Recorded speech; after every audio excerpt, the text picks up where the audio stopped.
at the big Labour, I suppose it was a rally announcement yesterday, talking about everything that he's going to do to the NHS. And it's to some extent has riled up some of the people that would normally be on the side of Labour, because he says it's not just more cash that it needs, but it needs reform as well, which is I think a pretty enticing line, really, when it comes to how the health service runs. Well, it is, and there's a school of thought that it has to be the Labour Party to reform the NHS, because they, as the polls would suggest, are the ones that are trusted with the NHS. So if there's going to be root and branch reform of the NHS, it has to be the Labour Party.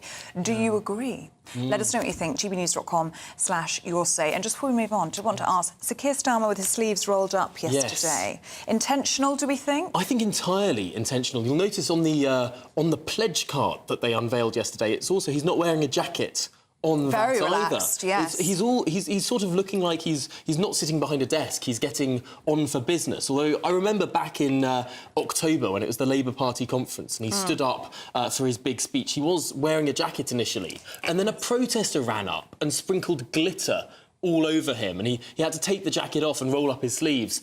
But that ended up working quite well for him. It worked out well for him, I wonder if he's sort of learned a lesson in sort of how to present himself as a bit more, I don't know, out there at the coalface, rather than sort of the slightly snoozy, jacketed, glasses-wearing look that he had before. Yeah, I mean, he wants to look like he's ready to get stuck in, but does it work for you? Would you trust him? Do let us know what you think. gbnews.com/yoursay. Now, to our top story this morning, and South West Water has said that cattle manure could have led to the outbreak of a disease in Devon that has led to dozens of people experiencing vomiting and diarrhoea. It's all down to a parasite in the water, isn't it? Not nice to talk about this time in the morning, but it's thought a damaged air valve on a pipe in a field containing cattle that has been identified as a potential outbreak at the site.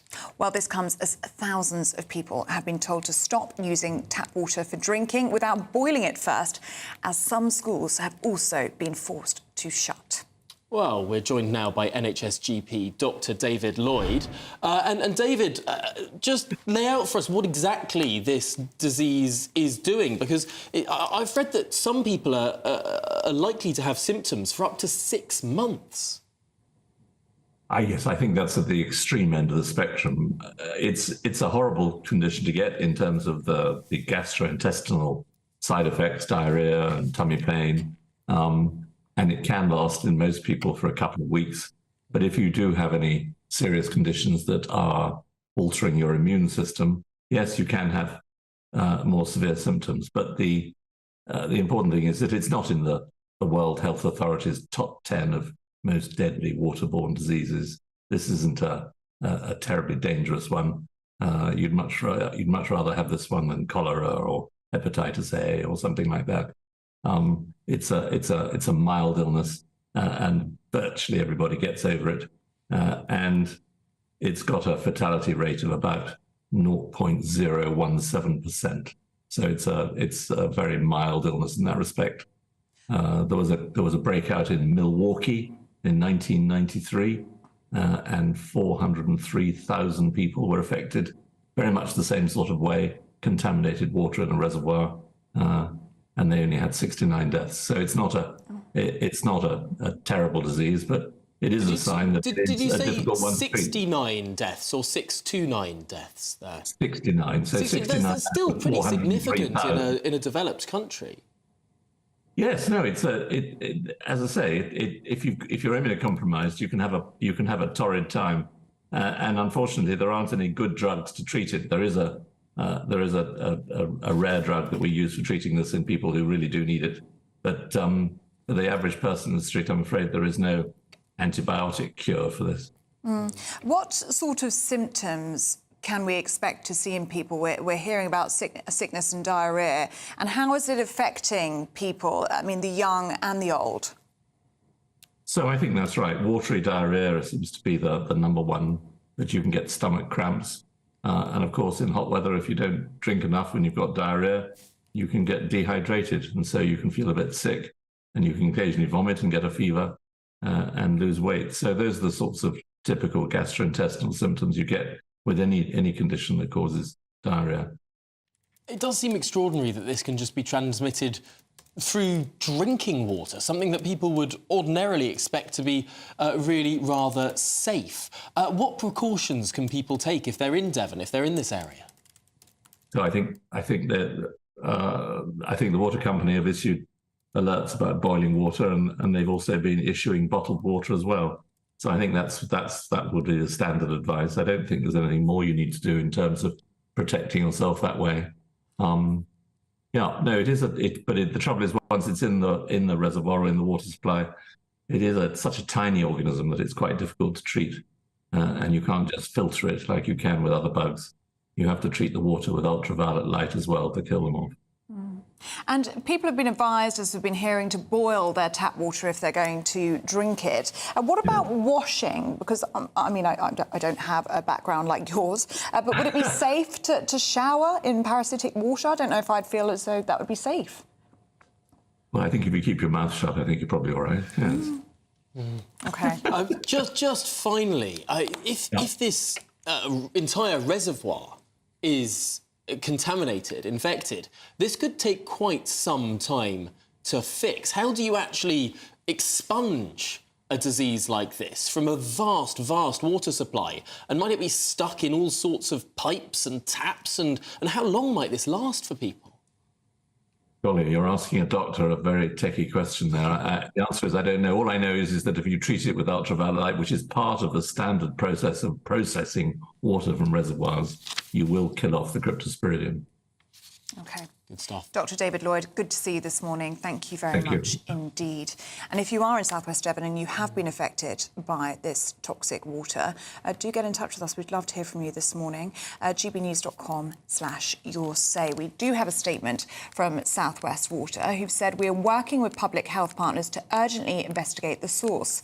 We apologise for the inconvenience caused and will continue to keep customers and businesses updated.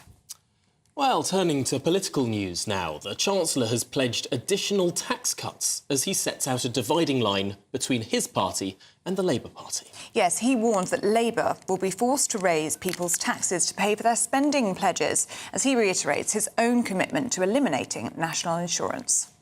Well, joining us now is GB News senior political commentator Nigel Nelson. And Nigel, it was telling, wasn't it, yesterday in Keir Starmer's big launch of his 6 new pledges, that none of them were about committing to tax cuts? No, and I don't expect Labour to commit to tax cuts. I mean, the big dividing line is whether you're spending money on public services, things like the NHS, or whether you would have put a little bit of extra money in people's pockets, which obviously Jeremy Hunt's already done with his 2 national insurance cuts. So, no, I don't think Labour are going to go down the road of tax cutting. Jeremy Hunt is talking about getting rid of national insurance altogether. Labour accuses him of a £46 billion unfunded promise.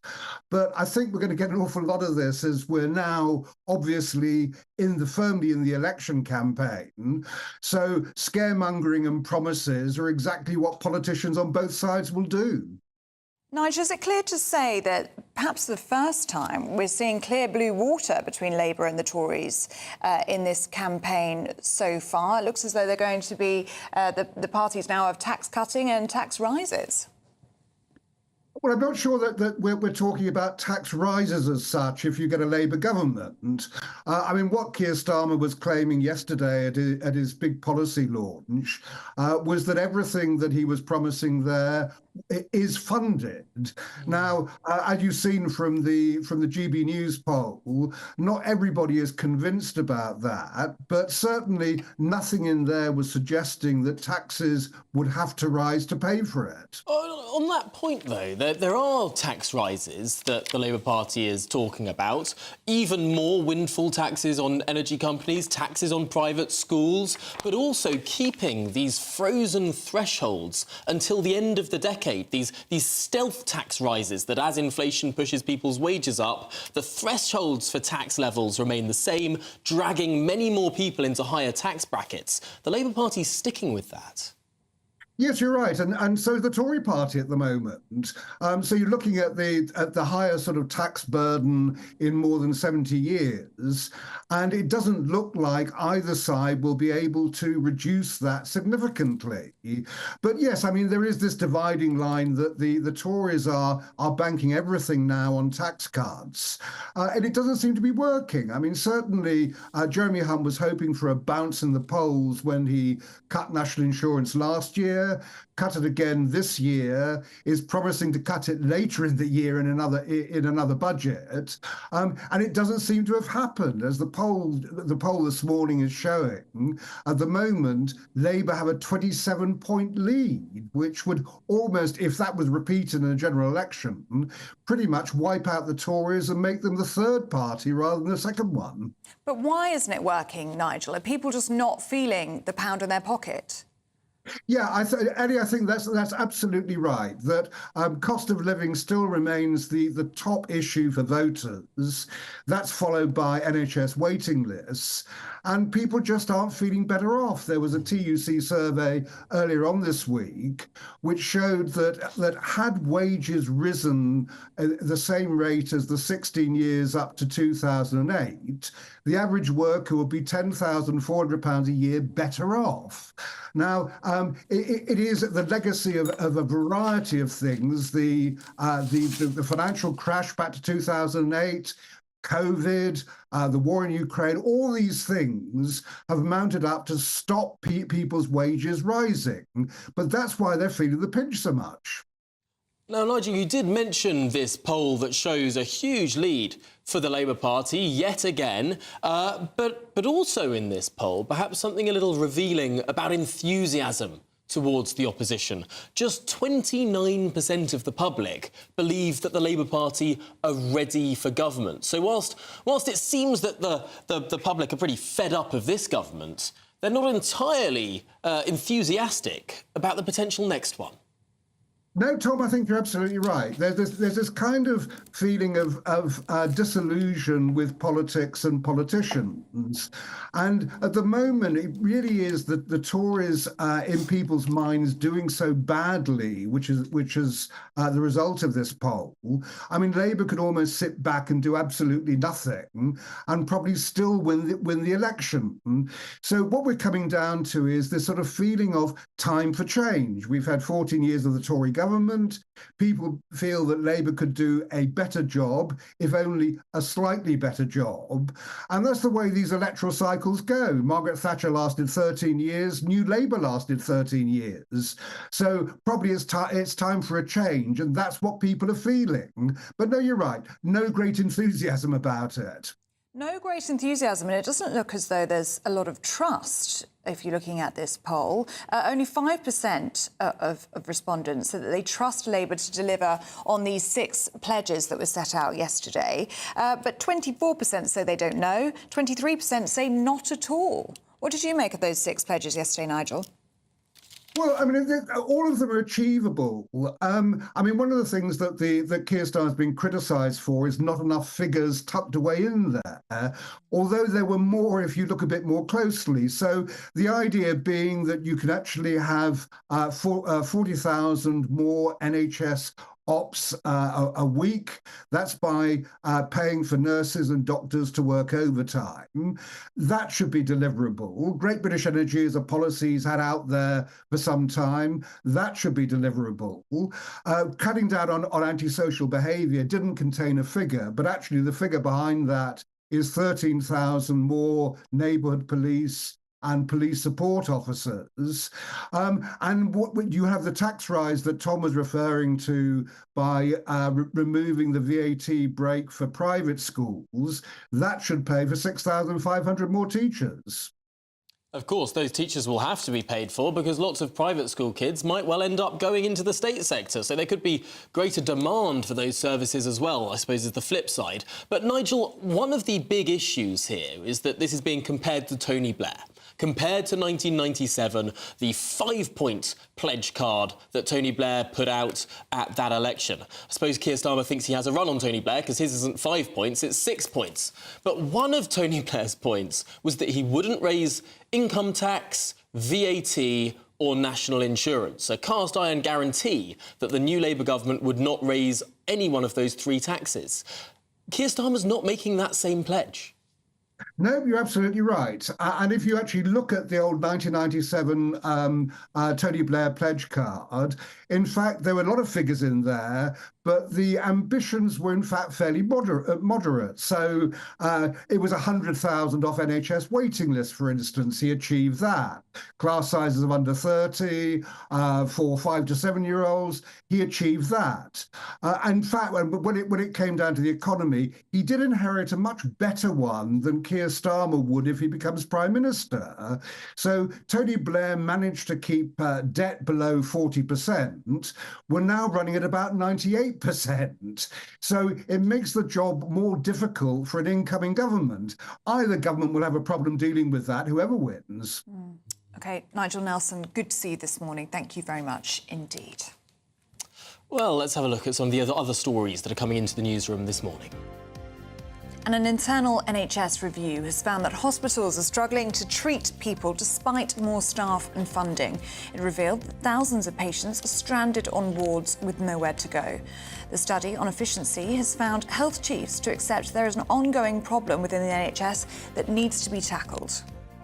Teachers' workloads are increasingly becoming more difficult as they're being forced to handle their pupils' mental health and family problems. That's according to MPs who've been critical of the government's efforts to tackle staff shortages in schools. The Education Select Committee said that teachers are now spending more time addressing these issues that usually fall outside their remit. And a 5-year-old boy has died after falling from the upper floor of an apartment block in East London. It's believed the boy fell from the 15th floor of Jacob's House in Plaistow before 6 a.m. on Thursday.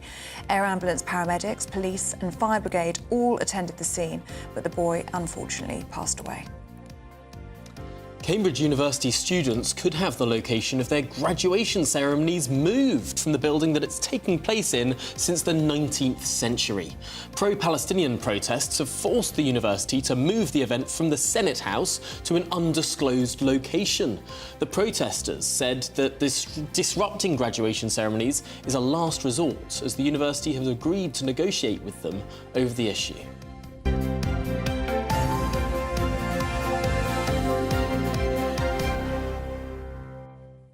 Now, an Islamic extremist is due to be sentenced today for murdering a passerby in the street. A Moroccan asylum seeker, Ahmed Alid, stabbed 70-year-old Terence Carney multiple times in Hartlepool in October and told police it was in protest against the Israel and Gaza conflict. Well, our reporter Anna Riley has the story. Police, stay there! Down on the ground! Down! Down on the ground! Down on the ground! Now! Down on the ground! This is the moment asylum seeker Ahmed Alid was caught by police. You're under arrest on suspicion of attempted murder. Ahmed, I would like ×2. You don't have to say anything, but in my army defence, if you do not mention when questioned, something later lie in court. The Moroccan national was found guilty of murder and attempted murder, which he said was prompted by the war in Gaza. A 999 call recorded the screams of his housemate, Javid Nouri, who Alid stabbed with a kitchen knife in the Hartlepool home they shared. Jesus Christ! Please!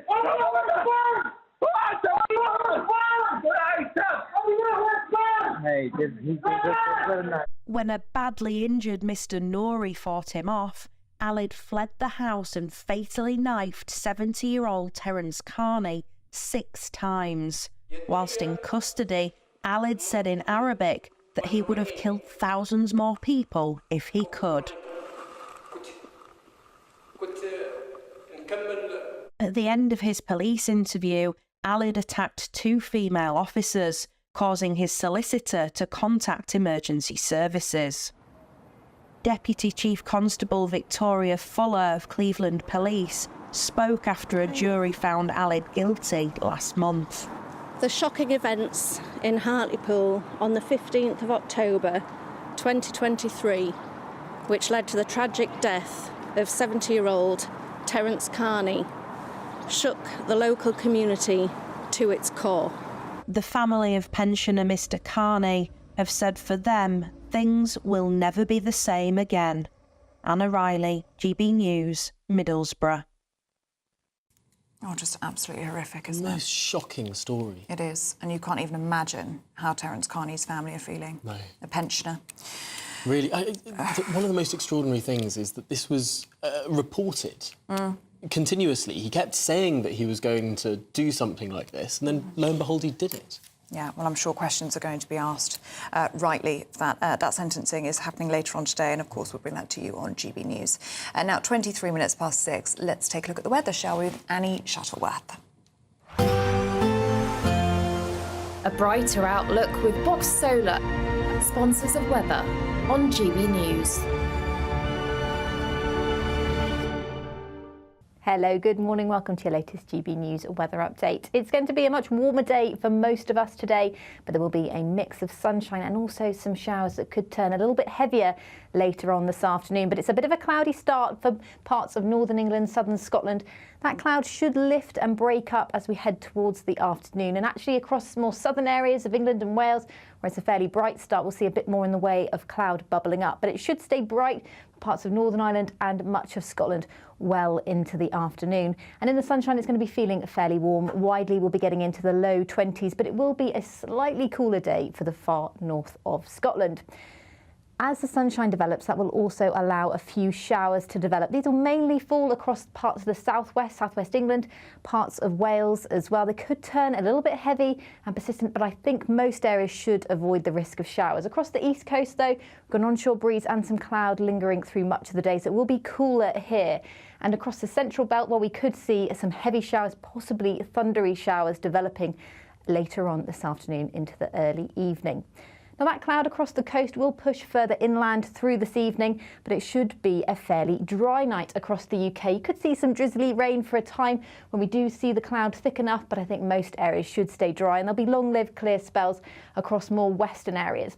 Into the southeast, though, notice we see some more persistent rain, and that will become a feature through Saturday, but it's going to be another fairly mild night for the time of year. So a bit of a wet start across the southeast to Saturday. Elsewhere, cloudy but fairly dry. This area of rain will push further west through the day, turning more showery, and will affect parts of the southwest of England, southern areas of Wales. That's where the greatest risk of showers is through the day, and once again also across central areas of Scotland. But elsewhere there'll be a mix of sunshine and showers through Saturday, and in the sunshine it won't feel too bad at all. Have a great day. Bye-bye. That warm feeling inside from Boxed Boilers, sponsors of weather on GB News.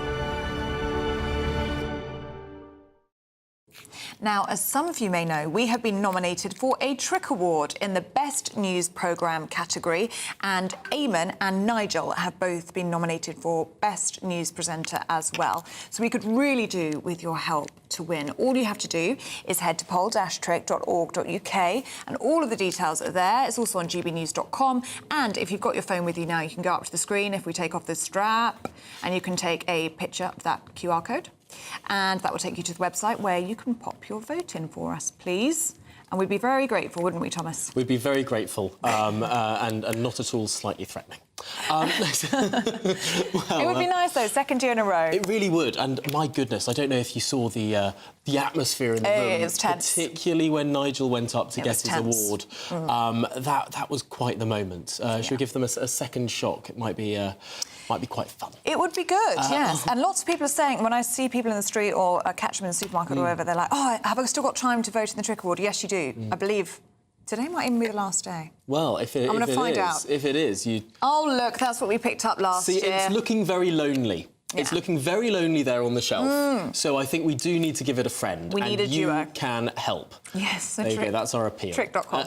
Trick with no K. Very confusing, but just remember that. There's the QR code. Very so good. Just take a picture of that. But there's also... more good news. More good news. It's time for the Great British Giveaway. Your chance to win £20,000 in cash. But before we tell you how you could win, we caught up with Victoria, who won our spring giveaway. She told us what it was like to be a GB News winner. Let's take a listen. Hi, I'm Victoria, and I won the Great British Giveaway. I won £12,345, a pizza oven, a smart speaker, a games console, and £500 in shopping vouchers. On the day that I got the money in the bank account, I don't know, everything just seemed a lot sunnier. The music went up in the car and everything just felt a lot lighter. And we went out for a nice meal and it all just felt really, really just, I don't know, life just felt really good at that point. We're going to spend our winnings we're going to Disney World in Florida, and then also I've got a big birthday next year, and then we treated everybody, like we gave the kids some money, and me and my husband, we treated ourselves as well. When you've got that money sitting in your bank account, and then you make a little list of a few things that you can do with it, you know, tax-free, this money's just sitting there and you can do with it as you please. It's such a nice feeling, but I would just say, win. Honestly, you just don't know if you're going to win. I didn't know, and then I got that phone call, and oh my God, just, you know, amazing feeling to win. It was a great feeling, but also this time round, we've almost doubled the money. This is our biggest cash prize ever, £20,000. And here's how you could make it yours. For another chance to win £20,000 in tax-free cash, text WIN to 63232. Text costs £2 plus one standard network rate message. Or post your name and number to GB05 PO Box 8690 Derby DE1 9TT. UK only. Entrance must be 18 or over. Lines close at 5 p.m. on the 31st of May. Full terms and privacy notice at gbnews.com/win. Please check the closing time if listening or watching on demand. Good luck. Yes, good luck indeed. Now, still to come, I'm being told that Leeds have hammered Norwich in the playoffs. So that's interesting. So we're going to be finding out what that means with Paul. It means they won. Yes, they won. They won. Yes, and Paul's going to be telling us all about that next.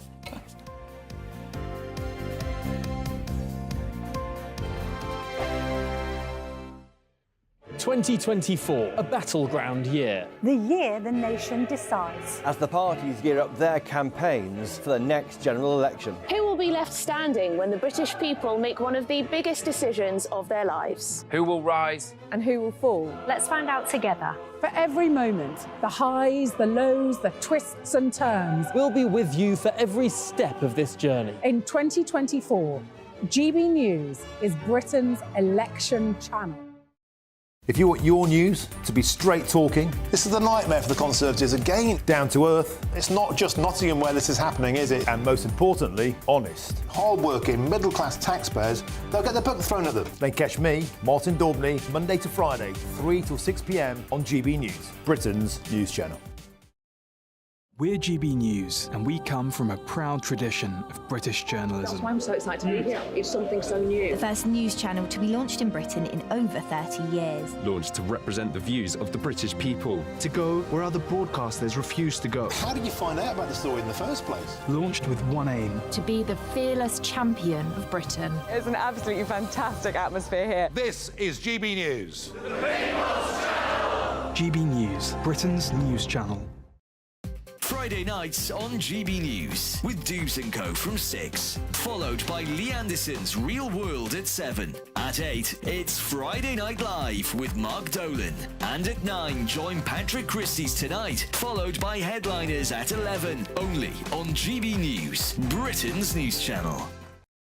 Join me, Neil Oliver, every Sunday night at 6 p.m. on GB News. And if an hour is not nearly enough for you, go to gbnews.com for special extended episodes online every Friday at 9 p.m, where we can truly get into the nitty-gritty of what's going on. GB News, Britain's news channel.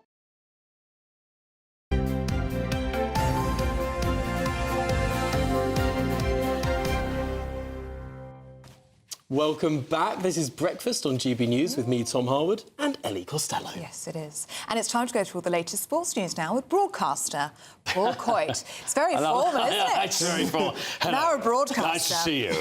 And Leeds hammered Norwich. They did. What's the technical definition of a hammering? A hammering is probably, I'd say, probably one more than three.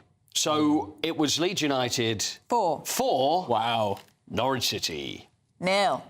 Oh, no. That was a hammering. Delia will be very upset. Oh, she will. Yeah, she'll... All the let's be having you thing. It's let's not be having you. Let's all... I know, it's going to... But anyway, look, Norwich, they're a bit yo-yo-y, as they have been. As soon as they go up, then they often come down, and then they go back up again. So, interestingly, the manager of Leeds is Daniel Farke. And Daniel was the manager of Norwich, who's also taken them up and taken them down. So now he's with Leeds. Turncoat. Well, the thing is, they did sort of give him the elbow. So really, you can't blame him. But it was 0-0 because it's 2 legs. So 0-0 was the first one when they played at Carrow Road in Norwich, and then back to Leeds 4-0. Now Leeds will be now in the playoff. Now, they call this the richest game in history because it's worth so much when it comes to TV money. So some saying it's the £1 billion game, some say it's the £100 million game. There's no real amount on it, but basically, to get up to the Premier League is where the big cash is, and that's where you want to be. Now, Leeds have been in the playoffs 5 times and have never actually been promoted via the playoffs. They went up a couple of years ago, but via the playoffs, they've never done that. So they will play. Are you still with me, Tom? I'm with you. So I can see they're going to be playing the winner of either Southampton and West Bromwich Albion, who play tonight. So then the final will be at Wembley. Everything hangs on this. Everything hangs on this. So much money, so much fame. Huge. Being on a different level on the FIFA video games. Correct. I mean, this is all... That's the most important thing. Of course, Certainly. That's exactly what it is. So this is a big, big game, and that happens a week on Sunday. So we'll see who Leeds play later tonight. Yeah. I love how we make it work. That even made me more excited than I was about it. You stoked me up there, Tom Harwood. The video game chats rather than the actual, real, physical sport. Well, when you talk about physical sport, I mean, do you want to do a little boxing here? Yes, yes, let's do that. So Tyson Fury versus Alexander Usyk happens tomorrow night. So when we talk about money, we're talking about huge money. Now, I mean, I find it disappointing because the fact that it's in Saudi Arabia, for many reasons, but the main reason, I think, for anybody else is the fact that it would be great if it was in this country. It could be at Wembley Stadium, but money talks, and Saudi Arabia is spending all the money on the sport, and so that's where it's going to be. Is there any sport that Saudi Arabia isn't trying to own? Yeah, they haven't gone with crown green bowls yet, but I think that maybe that's going to be the future in Riyadh. Now, there was their press conference. There we are. There they are at the press conference yesterday. So many chats. It's actually... There's not a lot of trash talking going. No, well, Fury was refusing to look Usyk in the eye. Well, that's it. What do you like with that? What's that about? Stare. You always have to look away if someone. No, I think you haven't blinked once. No, you haven't blinked. But then again, I am a robot. Are you really? He is. I'm often told this. Oh, I just like AI too much. Yeah, okay. But listen, let's hear what was said by Tyson Fury yesterday, because he was asked, the same old questions about this and that. What do you think? Anyway, let's hear from Tyson. Let's see what Tyson had to say. I'm going to make this short and simple. I want to thank God for the victory that I've received already, and I want to thank everybody involved in putting this massive event on. I want to thank Usyk for turning up and challenging me, and that's about it. Thank you to all the fans who travelled over to support me. No, it's just a very moving. It's very gracious. It's very gracious. And he was nice to Usyk, and he said, I hope we both walk out of the ring and we're both fine, go back to our families. And so it's the complete opposite of what we would normally see in boxing, where they're really giving... Who's going to win? Oh, God, I knew you were going to say that. I keep going from one to the other. I'd like to see Tyson Fury win. The thing is, this is the huge fight because it's the unified World Championship, which means, I don't know if you're aware, but there are so many different World Championships. Now, Fury is the WBC World Champion, the World Boxing Council World Champion. Usyk is the WBA, WBO, IBF and IBO World Champion.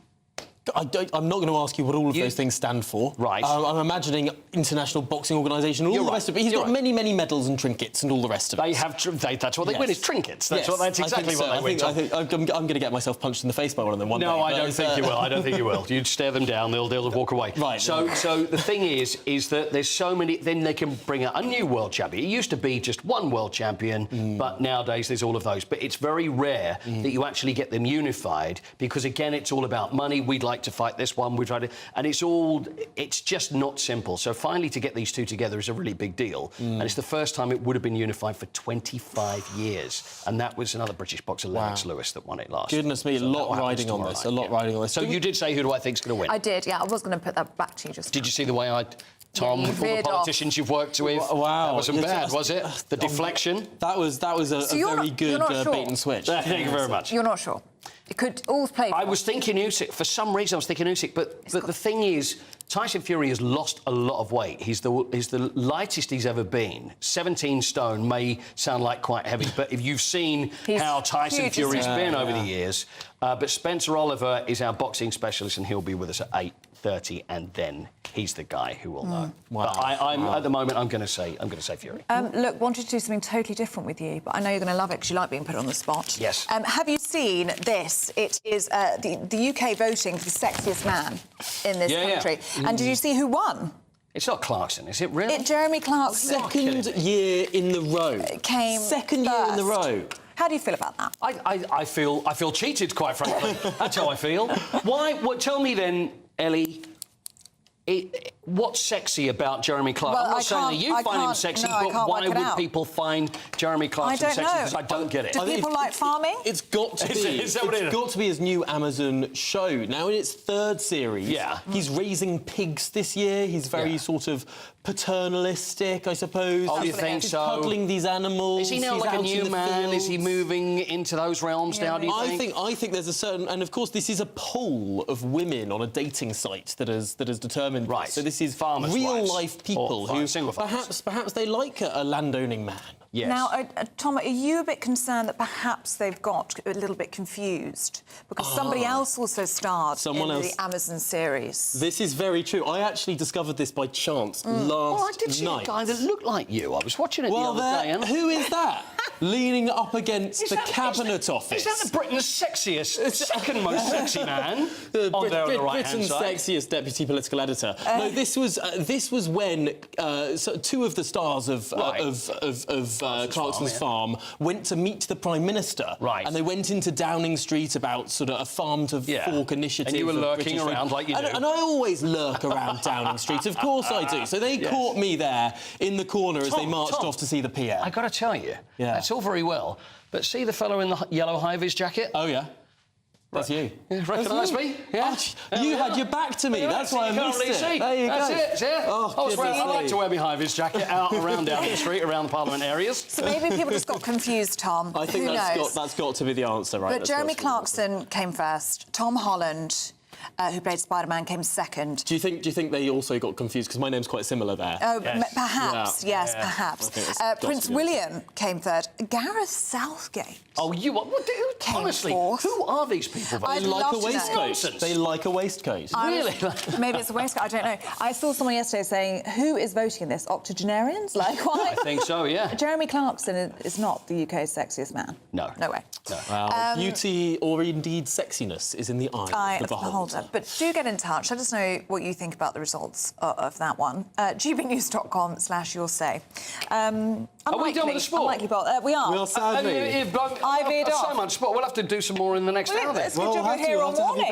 OK, I've got so much for you. You're here till 9. Sexy golfers, sexy sports people. Well, what a tease. And you're going to be telling us all about rich people as well, so it's going to be great. That's what I like to do. Yeah, so make sure you stay tuned for that. Also, lots of people saying they love seeing you, Tom, but they're also confused about where Stephen is. It's Stephen's wedding anniversary this weekend. There we go. And actually, fun fact, I thought it was his first wedding anniversary. So I went to 3 different card shops. You'll appreciate this. It took me an hour, didn't it, to find a first wedding anniversary card. And I wrote a big thing in the card about how lovely it is that they spent a year together. We've been married 2 years, haven't we? Yeah. Listen, I've got to tell you very, very, very quickly. Yeah. I did that with my daughter. I bought her... She wanted a football shirt, and I put her age on the back. And it was wrong. And I got the age wrong. No, your own daughter. It was my own daughter. Goodness me. But you know what? They took it back and they changed it for me. It was like, oh, my goodness. I think that is a slightly larger faux pas than the wrong. Well, yeah, you win. You win that She one. was 1. I thought she was 12. True story. No, Stephen did voice note me last night with his husband. They were having a very, very good giggle about that. So anyway, I hope you're enjoying your wedding anniversary. Happy anniversary, the two of you. Your second wedding anniversary. Do stay with us. We're going to be taking a look through the morning's papers next on Breakfast.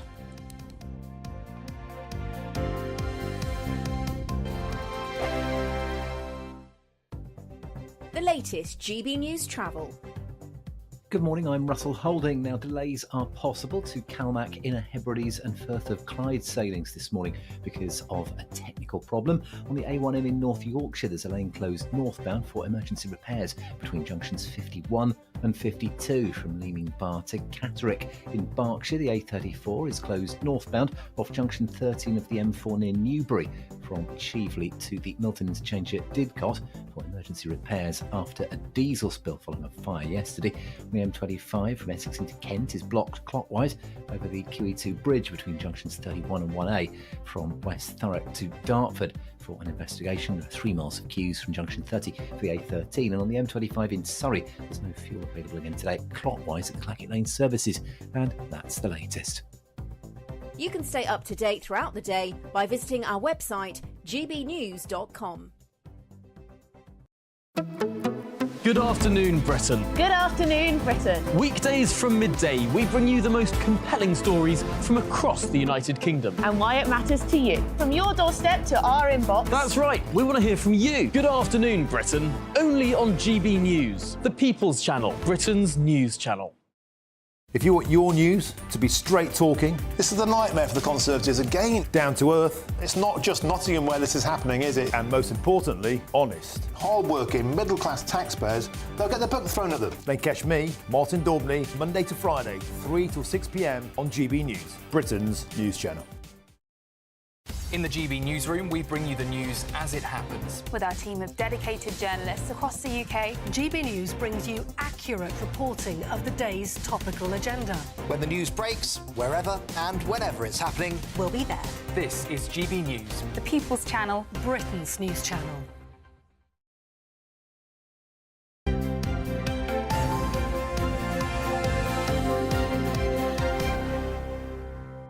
Welcome back to Breakfast. We've been talking about this new, what would you call it, a poll? Yes, It's a poll. Jeremy Clarkson won the sexiest man in the UK. Don't ask me why. We've been asking who voted. I mean, who thinks Jeremy Clarkson is it's sexy? women on a dating site, isn't it? So Yeah, apparently. So we've just had, and let me see if I can find it now, Kathy. Kathy is one of these women who thinks Jeremy Clarkson is really sexy. She says Jeremy is intelligent, fun, sarcastic, sense of humour and not woke. He's a proper man and all of that makes him really sexy. So there you go. Do keep your thoughts coming in on that poll. Tom Holland came second, Prince William came third, Gareth Southgate fourth. The problem with Tom Holland, he doesn't own a combine harvester. Maybe that's what it is. It's all in He's the not large holding machinery. a piggy. Yeah. gbnews.com/you'll say keep your thoughts coming in. We're going through the papers now with political commentator Shahab Mossavat and journalist and author Ella Whelan. Good morning to you both. Really good to see you. And Shahab, let's start with the Telegraph front page. Actually, it's on many of the front pages this morning. And this is a warning from Jeremy Hunt, isn't it, that's saying Labour Party will raise taxes.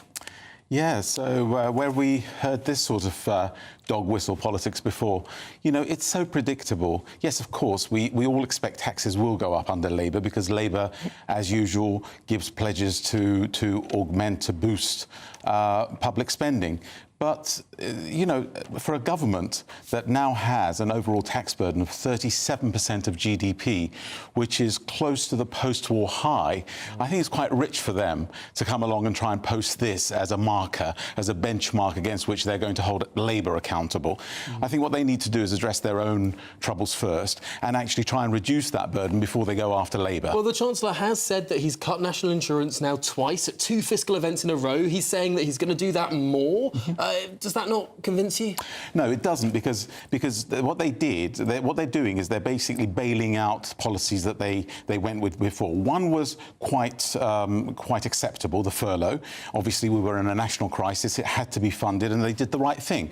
But when it comes to the energy bailout, the energy bailout was a completely preventable crisis. Why? Because the mix of the energy mix that we have in this country continues to be so fossil fuel heavy that we didn't take steps when we could have. So this is Nick Clegg. This is going back all the way back to 2011. Yeah, we didn't build any new nuclear. We're closing more nuclear power stations than we're building. It's a travesty, absolutely.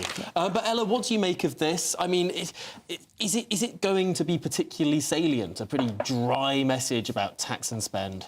No, because I think what most people can tell is that the politicians feel very safe when talking about tax, even though there's this sort of contention about whether or not it's too high or too low, because what it means is they don't have to talk about the real issue of the economy, which is productivity. So you can tinker around with tax, and Starmer's quoted on the front page of the Eye saying there's nothing concrete about excuse me, his plans for tax, but he says I don't want to raise them. But there's just this sense that both parties are not putting forward anything in the realms of sort of the ambitious necessities that we need for the economy. Nothing about raising people's, not just raising people's wages, but raising people's quality of life. It's all about tinkering on the sidelines, and that's very safe. Speaking of quality of life, you've picked out a story that is really salient to that issue. This sewage dump being the worst year on record. Yes, so a 54% increase on 2023, and we've just had the news a few days ago of the sort of diseased water causing people to have terrible diarrhoea and cramps, and actually kids going into hospital and things like that. So very serious issues. And the worst offenders, the Eye reports, are in Severn, Trent in Birmingham, Northumbrian Water in Durham, and Wessex Water in Bath. Pretty much, if you're in Bath, just do not go anywhere near the River Avon because it looks absolutely disgusting. I mean, the question is why this keeps happening, because there are water companies who have permits, which means they are allowed to do this if there is, a real surge in demand and, bad weather, and they need to offload a little bit into the sea. But that's meant to be extremely regulated. They're meant to inform the Environment Board. But what's happening is they're just pushing the flush button all the time. And the question is, Sunak has said he's going to have more quadrupling inspections. But the question is whether it's just that water companies are behaving badly, I think there's a bit of that, or whether actually the infrastructure here for managing water quality is just not fit for purpose. I think it's probably the a bit of both. infrastructure, full stop. I mean, we have an ever-increasing population, don't we? And we have a Victorian water system. Yeah. And unlike in many countries... And no reservoirs, that's a really key thing. And whenever a reservoir is proposed... Reservoirs are lovely things. You can sail on a reservoir, you can walk around, they're beautiful, they add to the landscape, and yet people keep opposing them. We did have an email in the other day saying that a reservoir is being built. Now, if you did email in, get in touch again, gbnews.com/you'll say, because I always say it's been 31 years since a reservoir's been built in this country. I think that might be about the south of England. So there might well be more construction in the north of England. We're going to get to the bottom of this. But not enough, really, is the upsum of that one. Well, shall we talk about the Royal Mail? Shahab, you've picked out a story in the Mail. Yes, that's right. So it's about this Czech gentleman who apparently would like to purchase Royal Mail. And, I mean, set against the background of the crisis still besetting the post office and all the reports that Ofcom was delivering last month about Royal Mail and lowering the standards and the delivery for second-class mail and all the things that are besetting, really, this sector, it seems it's an interesting question. Why would this gentleman... Robert Kretinsky want to come along and buy this. It's a monopoly. It's a former monopoly now worth 3.5 billion. Is it? To me, it seems like a dying industry. It's an albatross, which, the government seems quite keen to get rid of because it can't manage it and it certainly can't close it down. So I think what lies behind this is the fact that this is not a very, very profitable future business, and the government is trying to offload this. And I think that there's an editorial in the Mail which accompanies that story by Richard Kay, and he starts to ask the correct questions, I think, which is this billionaire who's fought his way to the top of Eastern Europe's cutthroat gangster capitalism, is he a fit and proper person to take on that mantle of responsibility for a national asset? It is a national asset. Look, both of you wanted to show you this clip of Suella Braverman and Patrick Christys. They went to the University of Cambridge yesterday. Well, you'll know there's been a pro-Palestine protest.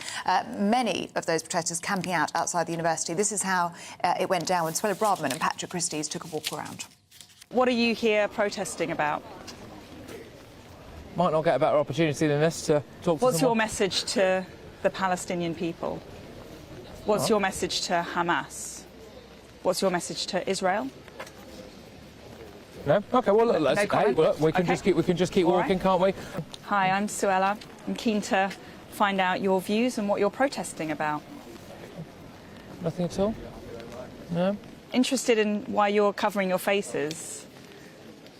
Is it a COVID or a health measure? No comment. I'm really keen to hear what your message is to Israel. No. Nothing. Interested to hear your message to Hamas. No comment. Okay. Do you think the hostages should be released now? Very nice. I'm Suella. Can I ask you what your message is to Israel?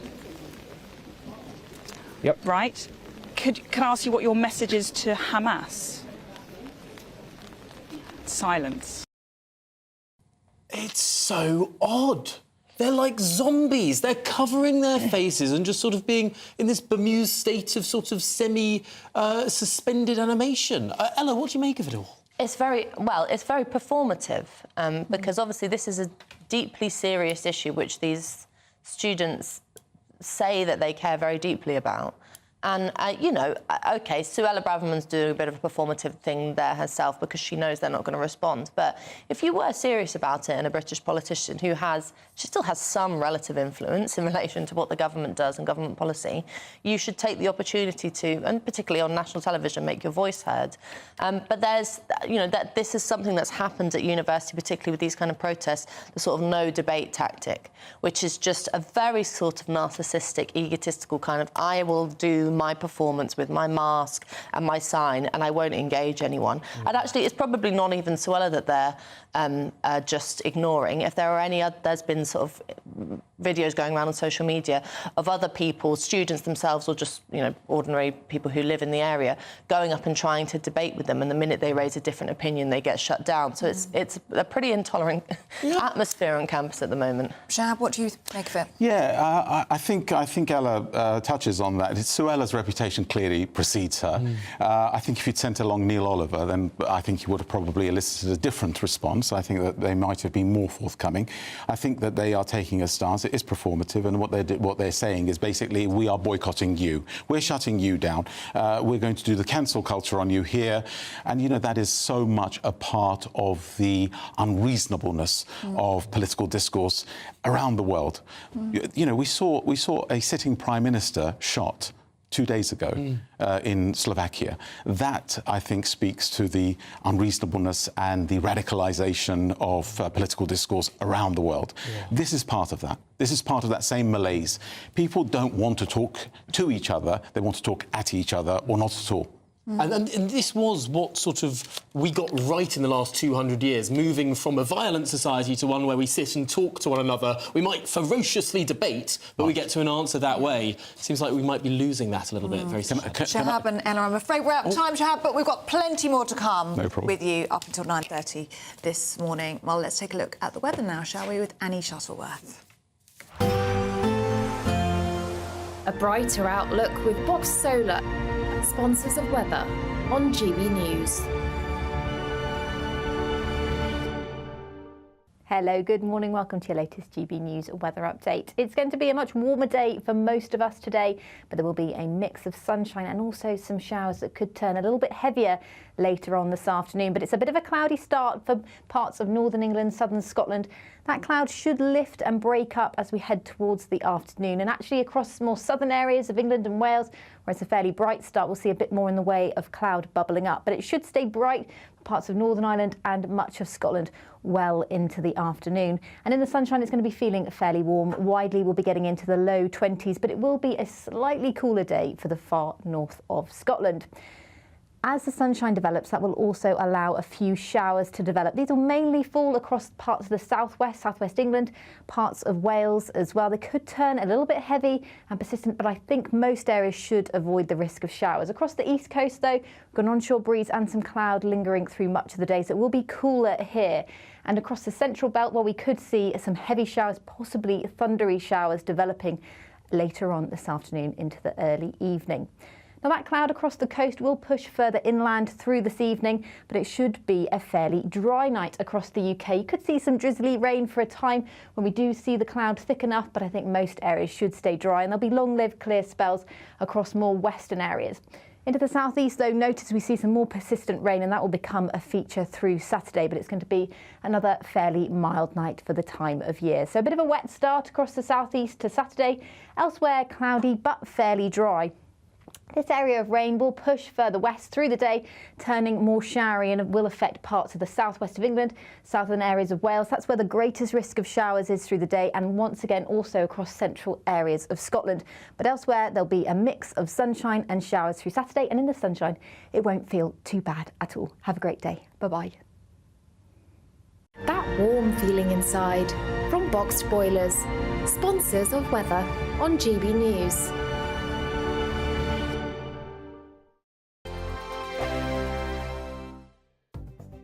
The latest GB News travel. Good morning, I'm Russell Holding. Delays are possible to Calmac, Inner Hebrides and Firth of Clyde sailings this morning because of technical problems. On the A1M in North Yorkshire, there's a lane closed northbound for emergency repairs between junctions 51 and 52 from Leeming Bar to Catterick. The M25 from Essex into Kent is blocked clockwise for an investigation over the QE2 bridge. There are queues halfway back to junction 29 for the A127. In London, the A206 Woolwich Road is closed westbound from Woolwich to Charlton for emergency gas repairs, and the A236 Mitcham Road is closed southbound towards Reeves Corner in Croydon after an accident last night.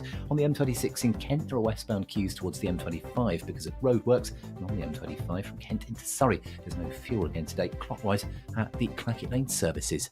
And that's the latest. You can stay up to date throughout the day by visiting our website, gbnews.com.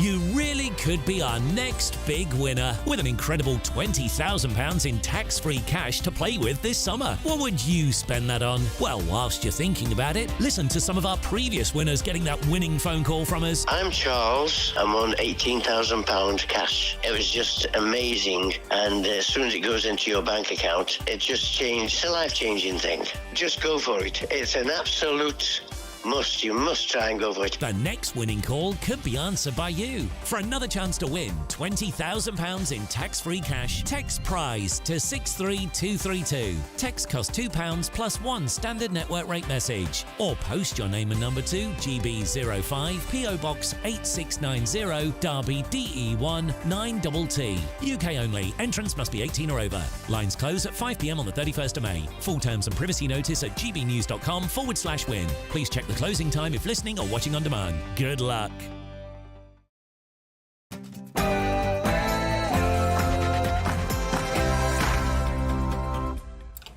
Good morning, it's 7 o'clock on Friday the 17th of May. Coming up today.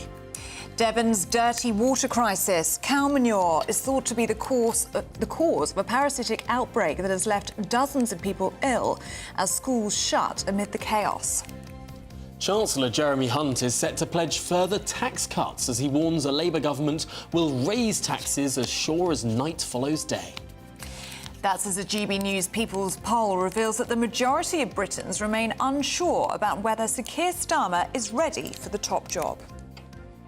After a pub refuses a woman attempting to pay with a £20 note, we're asking this morning, is it right for businesses to turn their noses up at physical cash? New research reveals that young entrepreneurs are working almost a day and a half extra per week compared to the rest of us. We'll be finding out more about how they fit everything in. And in the sport, Leeds make it to the Championship final playoff after thrashing Norwich 4-0. They'll take on the winners of either Southampton or West Bromwich Albion, who played tonight. Tyson Fury wouldn't look Alexander Usyk in the eye yesterday, ahead of tomorrow's world title fight in Riyadh. And where is the Olympic flame today, I hear you ask? Where is the Olympic flame today, Paul Coit? You're obsessed. You're a man obsessed. Where is the Olympic flame today, I hear you ask?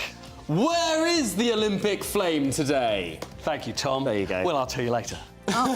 Good morning. It's going to be a warmer day for most of us today, but there is a risk of thunderstorms for some.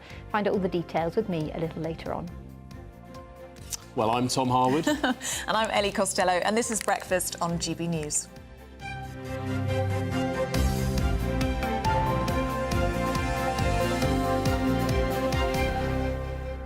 Oh, we've got you all going on this poll with the sexiest men in the UK. Jeremy Clarkson came first. Tom Holland an odd poll. Came second. Shahab on newspapers today just said that he thinks it's a typo and it's actually meant to say Tom Harwood. I think that's correct. I think, clearly the great British public have got confused. Third place was Prince William. Fourth place, Gareth Southgate. Is that the hardest geezer in 9th place? Yes. Yeah, the man who ran across Africa. Now, no. That doesn't bemuse me quite as much because I do think it's impressive what he did. Yes. And I think... But all of these people are impressive in their own way. Yeah, but they didn't run the length of Africa, did they? No, but, I mean, it's impressive to be... I don't know, playing Oppenheimer in a blockbuster movie. That's Cillian Murphy, 5th place. It's impressive to actually lead a campaign on knife crime, as Idris Elba has done this year. Yeah. Gareth Southgate manages the football team. Yeah, I understand, yeah. Elaine Parish has been in touch, and she might have solved this mystery for us about Jeremy Clarkson. She said, look, I never had any time at all for Jeremy Clarkson until... I watched Clarkson's Farm. Maybe it's because we show him being a little inept, but he's willing to learn, and he faces bureaucracy, as we all do. Plus, he is kind to animals. He's nice. Clarkson's Farm, I think, is just a marvellous piece of television. It's on Amazon. It's worth, in the hours between midnight and 6 a.m. when GB News is not playing live TV. Well, there you go, so you've got notes. Which is when I do all of my television watching that isn't GB News. Very well. It's worth watching that. Although I've got a sneaking suspicion now that I might be getting up the sexy rankings, because if Clarkson's Farm has this effect on people, that suddenly they're attractive for having appeared on it. Well, last night I discovered in the background, to be fair, of one of the shots in Clarkson's Farm of the show. Clearly, I appeared there. I think we're going to try and get this picture up because it was as two of the stars of the show go to meet the Prime Minister to talk about farming issues, and as they're walking down past the Cabinet Office, who do we see lurking there, leaning up against the wall? Here it is. Oh, no, we don't have it. It's only our very own Tom Harwood. Yeah, that's me. I reckon you could see yourself climbing up this list. I think very clearly next It's all down to Clarkson's Farm. Who knows? Kirsty Cat says who voted for Clarkson. Tom Hardy for me, she says. And a few messages here about Anne Diamond saying, is she well? Because Stephen's not here. He's celebrating his wedding anniversary. Is Anne well? She is back tomorrow and Sunday, doing breakfast, and I will be taking the place of Stephen. You're welcome, Stephen. So Ellie there you and go. Anne. Ellie and Anne. Brilliant. Yep. So it's going to be a very lovely weekend if you can join us, 6 till 9:30. So, yes, very Marvellous stuff. Good stuff, isn't it? Well, Should we go to our top story? Let's go to the top story. Well, the South West Water has said that cattle manure could have led to the outbreak of a parasitic disease in Devon. That's led to dozens of people experiencing vomiting and diarrhoea. Well, it's thought that a damaged air valve on a pipe in a field containing cattle had been identified as the potential site of the outbreak. And this comes as thousands of people have been told to stop using tap water for drinking without boiling it first, as schools have been forced to shut. Well, earlier we spoke to NHS GP Dr David Lloyd. Diarrhoea seems to be the number one, that you can get stomach cramps. And of course, in hot weather, if you don't drink enough when you've got diarrhoea, you can get dehydrated. And so you can feel a bit sick and you can occasionally vomit and get a fever and lose weight. So those are the sorts of typical gastrointestinal symptoms you get with any condition that causes diarrhoea. Well, joining us now is the Senior Lecturer of Natural Sciences at Bangor University, Christian Dunn. Christian, it seems unusual that something like this could happen in a developed country like the United Kingdom. Have we seen anything like this before? Yeah, we do occasionally have these outbreaks, but I would stress that it is unusual. You know, in general, our water, our potable, our drinking water in the UK is one of the best in the world. So this is unusual. It is. I mean, it does highlight, doesn't it, the trust that we put in our water companies, that the water that we consume, that we drink from our taps, is safe to drink. I mean, it doesn't seem like a big ask, but it's a huge amount of trust that we put in them, isn't it? Very much so. And so when these sorts of issues happen, it does affect the feeling that people as well have about water companies in the UK. Because let's not forget, water companies and the water industry has come under a lot of flack recently over the coming years or previous years because of the pollution that they are contributing to in our rivers and our coasts. So it's not a good time, I don't think, to be in a water company at the present time. You're getting the flack from the pollution in our rivers, and now you've got issues like this. But I must stress, this is a rare occurrence. Now, this is affecting a reservoir.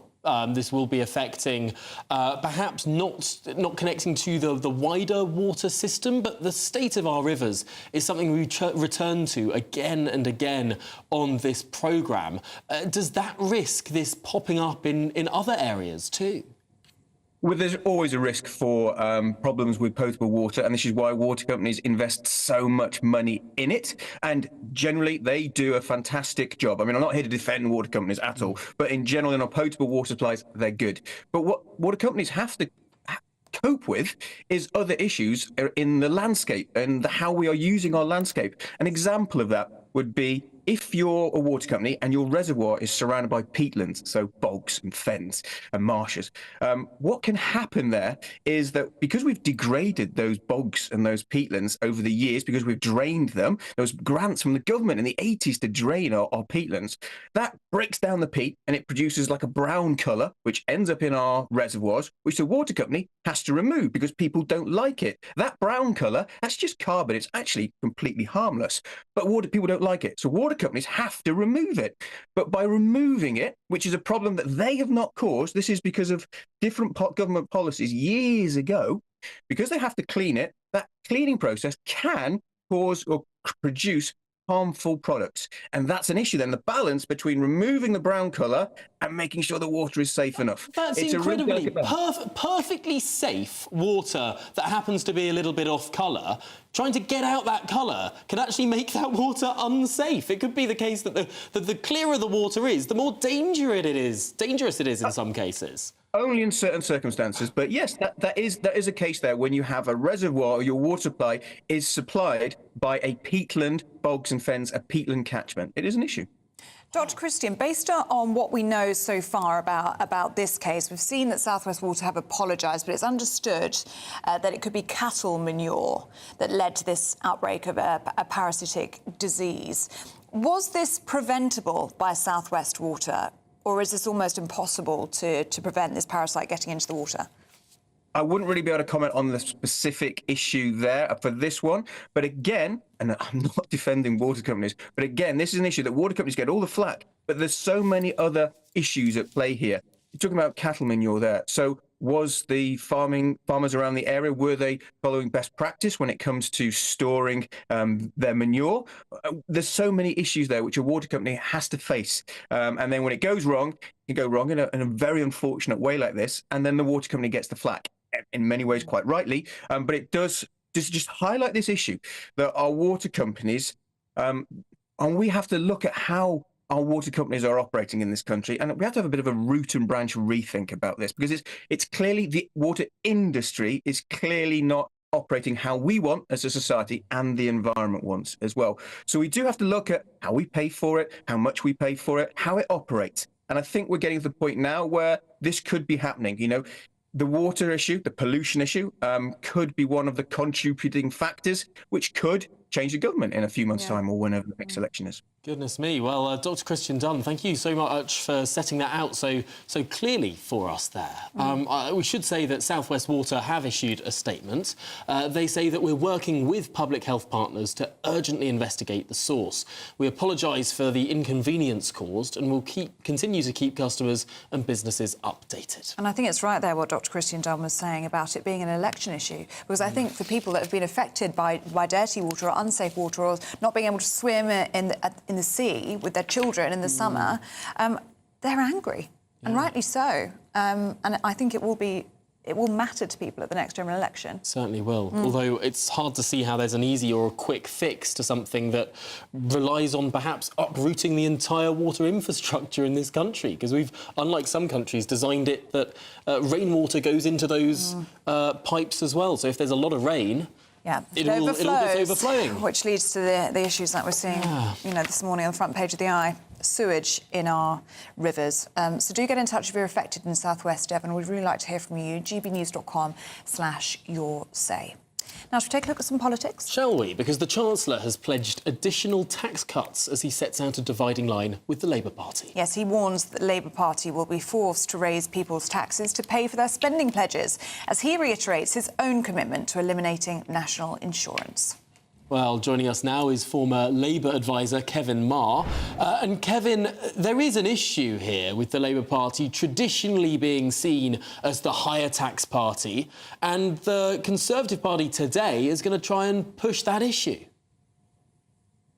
It is. I guess there must be an election in the offing. Of course, Jeremy Hunt is in the kind of invidious position for a Conservative Chancellor of presiding over obviously the biggest tax take that we've ever seen since the Second World War. So he's got to say what he's got to say. I think part of this is a reaction to the latest opinion polls, which again of this yawning gap between Labour and the Conservatives, and time is running out. And if we're looking at an election possibly after the next fiscal event, so perhaps an autumn statement from Jeremy Hunt setting out some tax cuts and then an election off the back of it, it still feels fairly inadequate to the scale of the political challenge that the Conservatives have got to narrow that yawning gap. Now, of course, you know, all chancellors facing an election say they're going to cut taxes. Why wouldn't they? But it's partly a credibility issue. You know, you can't hike up taxes so much for so long and then get loads of political payback, loads of credit for bringing them back down to levels that you had when you inherited the country in the first place. So I think it's a pretty obvious move from Jeremy Hunt. He's obviously got to kind of quell some fairly restive backbenchers who are looking at those polls and thinking, I'm not going to be here in the next Parliament unless we do something dramatic. But his kind of headroom for doing something dramatic is also incredibly limited, because I think the thing that's killing the Tories, I suspect more even than the tax level, is interest rates. Hammering mortgage holders, and we've seen the advent of the 40-year mortgage, which is something that is just something to boggle at, really. I think that's the thing that's really going to do the Tories in. And of course, if he goes hard on tax cuts and can't bring interest rates down as a result of that, then frankly, he's cutting his nose off to spite his face. But does he have a point, though, Mr. Jeremy Hunt, that Labour tax rises are as sure as night follows day? Because if you're looking at those 6 pledges yesterday from Sir Keir Starmer, not raising taxes was not a promise on those 6 pledges. And that is something we saw from Tony Blair back in the 90s. That's a good point, actually. That's a perfectly fair point. I think Labour people are looking at this and sort of saying, until we get behind the desk, until we open the books, until we have a proper look at the state of the public finances and what is possible, then we've got to be ultra cautious in terms of what we actually promise. So the pledges that were announced yesterday are fairly modest, fairly granular, and they were characterised by Keir Starmer as initial first steps of a Labour government. So these are the kinds of things that they can move on pretty quickly. So he's talking about an extra 40,000 GP appointments every week and locking in that economic stability. And of course, some of this is from the new Labour playbook of 1997. I mean, I can hear Gordon Brown talking about locking in economic stability and prudence with a purpose and all those kinds of phrases. But I think what Keir Starmer, the big takeaway for those years for Keir Starmer is to under-promise and over-deliver. And I think that's very much the tenor of his strategy at the moment, which is to say, look, we're miles ahead in the opinion polls because the government's falling to bits. But if we go in there with big grandiose claims about how we're going to transform the country automatically, people won't buy that anymore. People are not going to believe that. But if we can actually set out some direction of travel, if we can set out some modest achievements that we can get to very quickly, and then if we can get some economic growth blowing in the sails of the public finances, then we can do some more exciting things over the lifetime of that government. And of course, back in 1997, Gordon Brown inherited a pretty good economy. 5 years of economic growth after we left the exchange rate mechanism in 1992. The inheritance today is the worst that any incoming government will have had in the post-war era. So again, caution is paramount in the kind of the Labour world. They don't believe the opinion polls at all, because I think all politicians are superstitious, but Labour people particularly. Worse than 1979 with the winter of discontent and sky-high inflation beyond anything that we've seen in the last couple of years. I mean, that seems like a pretty poor inheritance too. It is, but I think, just previous item about the water industry, I think people have a sense of there is a general malaise in the country and Nothing is working. Catching a train is a nightmare. Catching a bus is a nightmare. Interest rates are much higher than we've experienced in the last 20 years. The economy feels very sluggish, even though it's coming out of a technical recession. And it's that sense of, you press the buttons in Whitehall and nothing happens. And I think that's probably where a lot of Conservative ministers are today, which is you push the buttons, you press the levers, you tell the officials that you want to do something, and nothing really seems to happen. And it's that sense on that cheery note, we're going to have to leave it there. Thank you very much for joining us this morning. Really appreciate it. Yes, thank you very much indeed. Now, new research has revealed that on average, young entrepreneurs are working almost a day and a half extra per week compared to the rest of us. Yes, almost 3/4 of young entrepreneurs say they were more passionate about their side hustle, that's their secondary job, than their 9 to 5. Well, our North West of England reporter Sophie Reaper spoke to one young businesswoman to find out what it is that drives her. If it's something you really, really enjoy, there will be a way that you'll make it work. Since she was just 17, young entrepreneur Jenna Barton has always had a side hustle. She started out by offering makeup appointments on weekends, and since then, her love of having her own business has continued to grow. Financially, yes, there is a benefit to it, but at the same time, I feel like a 9 to 5 can be quite mundane and sort of monotonous. As a creative person, I feel like I need to have an outlet to, really exude my creativity, and that's what gets me going and keeps me excited as well for my job. So if I can have my 9 to 5 and that pay my bills, and I've got the structure coming in there, but then also enjoy myself on a weekend, keep myself busy, a bit of extra money, but also use my creativity to its fullest. After getting engaged last year, her passion for social media combined with wedding planning brought about a new business opportunity. I just thought, do you know what, if you can have this on your wedding day as sort of a behind-the-scenes experience on top of your wedding photographer and videographer, then why not? I'd love for it to eventually become my full-time job.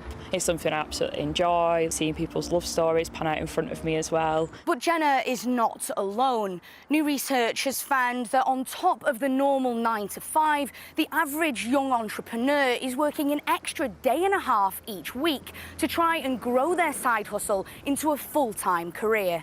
In fact, 71% said they were more passionate about their small business than their actual jobs. But with an average profit of £3.70 per hour, it's the earning potential that could be holding them back. Among young people, there's an incredible amount of talent, an incredible amount of passion. And it's important that actually as a country we harness that and make sure that we're encouraging people to consider setting up their own business from a young age. And increasingly we're seeing younger people recognising that they could be their own boss. They could do something that they're really, really passionate about. As times change, so do our ways of working. And that means our younger generations taking their small businesses online. Increasingly, we see a lot of young entrepreneurs growing their business and marketing their business online using social media platforms. In the UK, there's 1.5 million businesses on TikTok, for example. So it is certainly worth considering.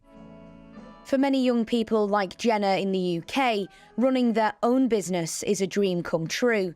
And despite the challenges, they're willing to work hard to make that dream a reality.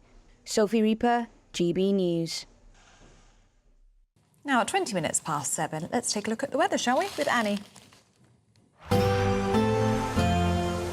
Looks like things are heating up. Boxed boilers, sponsors of weather on GB News. Hello, good morning. Welcome to your latest GB News weather update. It's going to be a much warmer day for most of us today, but there will be a mix of sunshine and also some showers that could turn a little bit heavier later on this afternoon. But it's a bit of a cloudy start for parts of northern England, southern Scotland. That cloud should lift and break up as we head towards the afternoon. And actually across more southern areas of England and Wales, where it's a fairly bright start, we'll see a bit more in the way of cloud bubbling up. But it should stay bright for parts of Northern Ireland and much of Scotland well into the afternoon. And in the sunshine, it's going to be feeling fairly warm. Widely, we'll be getting into the low 20s, but it will be a slightly cooler day for the far north of Scotland. as the sunshine develops, that will also allow a few showers to develop. These will mainly fall across parts of the southwest England, parts of Wales as well. They could turn a little bit heavy and persistent, but I think most areas should avoid the risk of showers. Across the east coast, though, we've got an onshore breeze and some cloud lingering through much of the day, so it will be cooler here. And across the central belt, well, we could see some heavy showers, possibly thundery showers developing later on this afternoon into the early evening. Now, that cloud across the coast will push further inland through this evening, but it should be a fairly dry night across the UK. You could see some drizzly rain for a time when we do see the cloud thick enough, but I think most areas should stay dry, and there'll be long-lived clear spells across more western areas. Into the southeast, though, notice we see some more persistent rain, and that will become a feature through Saturday, but it's going to be another fairly mild night for the time of year. So a bit of a wet start across the southeast to Saturday. Elsewhere, cloudy but fairly dry. This area of rain will push further west through the day, turning more showery, and will affect parts of the southwest of England, southern areas of Wales. That's where the greatest risk of showers is through the day, and once again also across central areas of Scotland. But elsewhere there'll be a mix of sunshine and showers through Saturday, and in the sunshine it won't feel too bad at all. Have a great day. Bye-bye. A brighter outlook with Box Solar, sponsors of weather on GB News.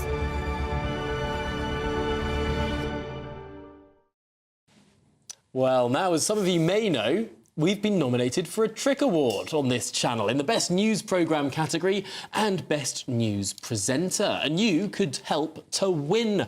You can help GB News out by heading to poll-trick.org.uk. That's TRIC, Trick. No K. No K. All the details are also on gbnews.com. Now, you've got until 5 o'clock today, so this is the real moment to make it count. And what we want to do, of course, is get another award to keep our award that we currently have a little bit of company. There it is. Please. Quite lonely there on the shelf.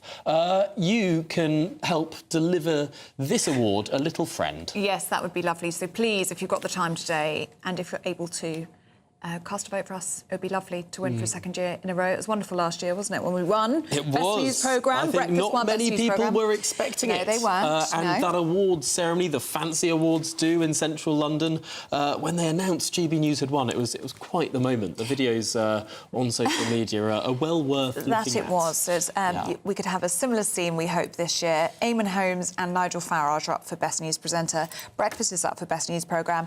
And Camilla Tominey's interview with Alistair Stewart about his dementia diagnosis, I believe, is up for Best Interview, which I think would be so heartening if that won. So if you can submit a vote, that would be lovely, please. That's the QR code on your screens now. If you've got your phone on you, you can use that. I did see an email on gbnews.com/you'll say. It's not an email, is it? It's a comment. No, it's a post. It's a post, thank you, yes. I think the lady was called Rose. It may be Rose. If it's not, you'll know who you are. You said that you don't have social media and you don't know how to do it. Just go to trick.org, I think it is. You'll find the website, .uk, and you can just do it on the website. So don't worry, you don't need to be on social media and you don't need to use that QR code. There you go, poll-trick.org.uk, just do it on the website. So don't panic. Easy peasy. You've got until 5 p.m. today. Also, a few people saying that they weren't able to submit their votes. Now, we had this last year, didn't we? Yes, and I think it's just about being tenacious about it. Yes, it is. So just if keep going. If at first you don't succeed, try and try again. And do you know what actually happened last year is we crashed the website. Yes, so many GB News viewers all got on at one point. We had to... So maybe that's what's going on. Maybe, who knows? Maybe. But we've got more good news for you as well, haven't we? Yes, it's time for the Great British Giveaway. Your chance to win £20,000 in cash. And before we tell you how you can win all of this money, we caught up with Victoria, who won our spring giveaway. She told us what it's like to be a GB News winner. Let's take a listen. Hi, I'm Victoria and I won the Great British Giveaway. I won £12,345, a pizza oven, a smart speaker, a games console and £500 in shopping vouchers. On the day that I got the money in the bank account, I don't know, everything just seemed a lot sunnier. The music went up in the car and everything just felt a lot lighter, and we went out for a nice meal and it all just felt really, really I don't know, life just felt really good at that point. We're going to spend our winnings we're going to Disney World in Florida, and then also I've got a big birthday next year, and then we treated everybody, like we gave the kids some money, and me and my husband, we treated ourselves as well. When you've got that money sitting in your bank account, and then you make a little list of a few things that you can do with it. You know, tax-free, this money's just sitting there and you can do with it as you please. It's such a nice feeling. But I would just say, take win. Honestly, you just don't know if you're going to win. I didn't know, and then I got that phone call and, oh my God, just, you know, amazing feeling to win. Well, that was the amazing feeling of winning just over £12,000. We've almost doubled it now. We have. £20,000, the biggest cash prize ever on the Great British Giveaway. Here's how you could make it yours. For another chance to win £20,000 in tax-free cash, text WIN to 63232. Text costs £2 plus one standard network rate message. Or post your name and number to GB05 PO Box 8690 Derby DE1 9TT. UK only. Entrance must be 18 or over. Lines close at 5 p.m. on the 31st of May. Full terms and privacy notice at gbnews.com/win. Please check the closing time if listening or watching on demand. Good luck. Yes, good luck indeed. Now, cash might no longer be king, but we're asking this morning, should shops be able to refuse it altogether? We're going to be debating that next on Breakfast. We're GB News, and we come from a proud tradition of British journalism. That's why I'm so excited to be here. It's something so new. The first news channel to be launched in Britain in over 30 years. Launched to represent the views of the British people. To go where other broadcasters refuse to go. How did you find out about the story in the first place? Launched with one aim. To be the fearless champion of Britain. It's an absolutely fantastic atmosphere here. This is GB News. The People's Channel. GB News, Britain's news channel. We're proud to be GB News, the People's Channel. And as you know, we always love to hear your views. Now, there's a new way of getting in touch with us at gbnews.com/yoursay. By commenting, you can be part of a live conversation and join our GB News community. You can even talk to me, Bev Turner, or any of the members of the GB News family. Are the newspapers getting you down? My wife didn't divorce me that month. Struggling to separate the wheat from the chaff? I know that it's a bit of a circus at the best of times.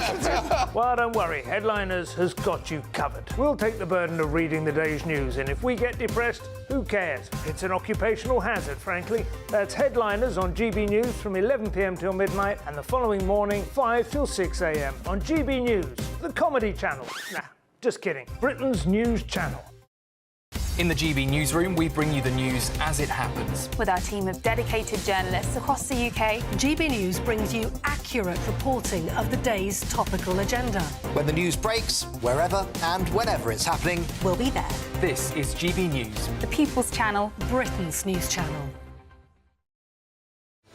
I'm Patrick Christie's. Every weeknight from 9, I bring you 2 hours of unmissable, explosive debate and headline-grabbing interviews. What impact has that had? We got death threats and the bomb threat and so on. Our job is to do what's in the best interest of our country. You made my argument for me. My guests and I tackle the issues that really matter, with a sharp take on every story. I'm hearing it up and down the country. That was a beginning, not an end. Patrick Christie's tonight from 9 p.m. only on GB News, Britain's news channel.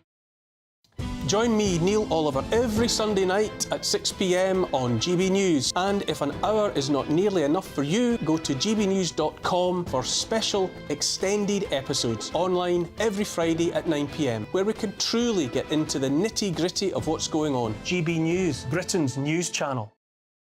Join me, Camilla Tominey, every Sunday at 9:30 when I'll be interviewing the key players in British politics and taking them to task. This report basically says that he's not fit to stand trial. With an upcoming election looming over Westminster, now is the time for clear, honest answers. I agree. And that's precisely what I'll get. Is he indecisive? Incompetent? That's the Camilla Tominey Show at 9:30 every Sunday on GB News, the People's Channel, Britain's election channel.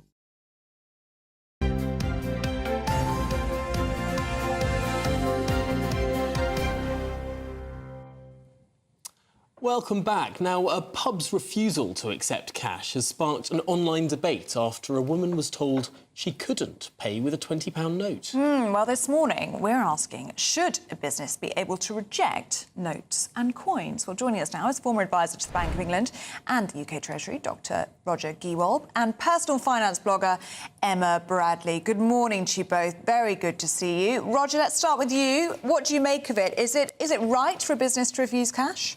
I think on an individual basis, businesses can do that. I think it's yesterday or the day before, the giant Macquarie Bank in Australia said, that's it, no more branches, no more checks in or out, no cash, everything is digital, and that's fine. But if it were to spread to the rest of the Australian banking system, that would be a disaster. So there needs to, as this evolves, there needs to be some sort of control framework in how far it can go. What do you make of that, Emma, that there needs to be a framework to ensure that many people in this country still rely on cash day to day?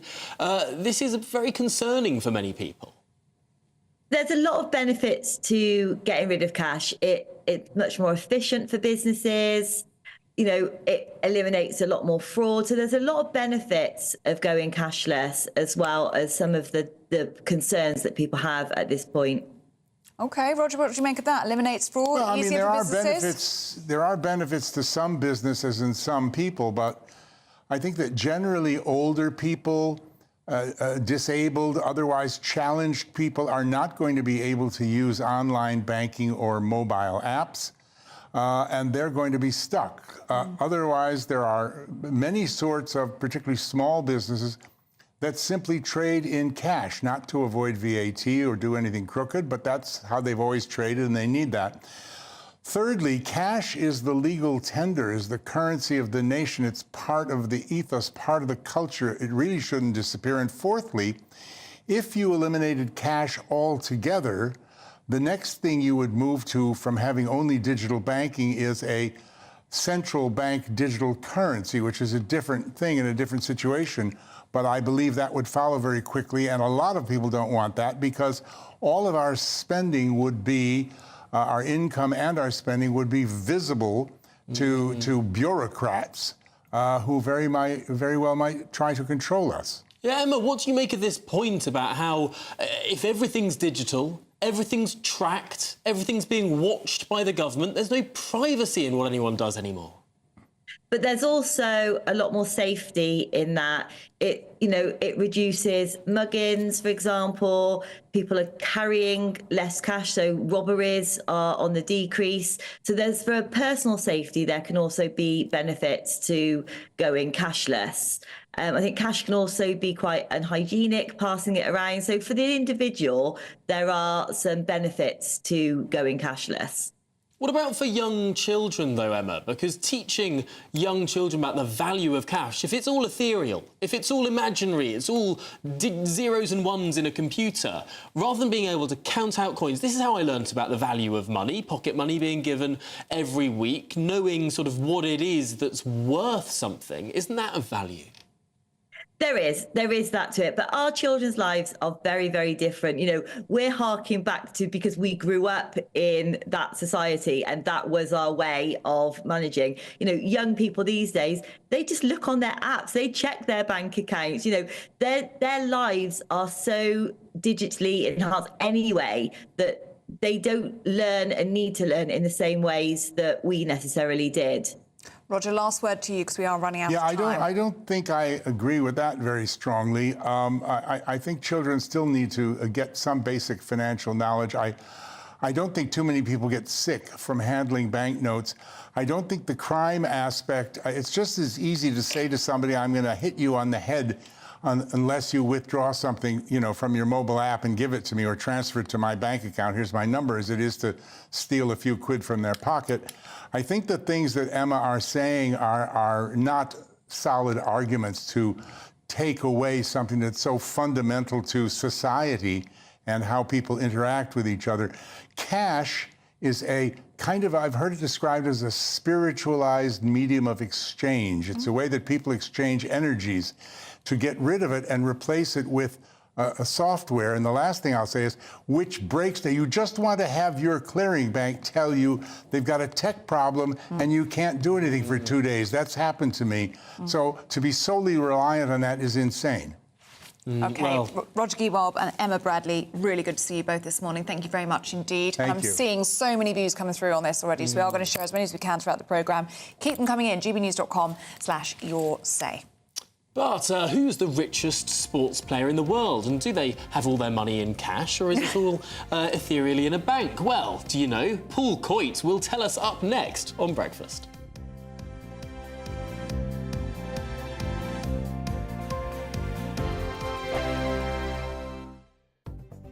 The latest GB News travel. Good morning, I'm Russell Holding. Delays are possible to Calmac, Inner Hebrides and Firth of Clyde sailings because of technical problems. In Shropshire, the A528 is closed in both directions along Grange Road in Ellesmere, causing delays. Now, trains have been stopped between Birmingham New Street and Leicester thanks to a trespasser. There are delays of up to half an hour to trains between Norwich and Stowmarket because of a signalling problem. In London, Woolwich Road is closed westbound from Woolwich to Charlton for emergency gas repairs, and the A236 Mitcham Road is closed southbound towards Reeves Corner in Croydon after an accident last night. On the M25 in Kent, there are westbound queues towards the M25 because of roadworks, and on the M25 from Kent into Surrey, there's no fuel available clockwise again today at the Clackett Lane services between junctions 5 and 6 because of a technical problem. That's the latest. You can stay up to date throughout the day by visiting our website, gbnews.com.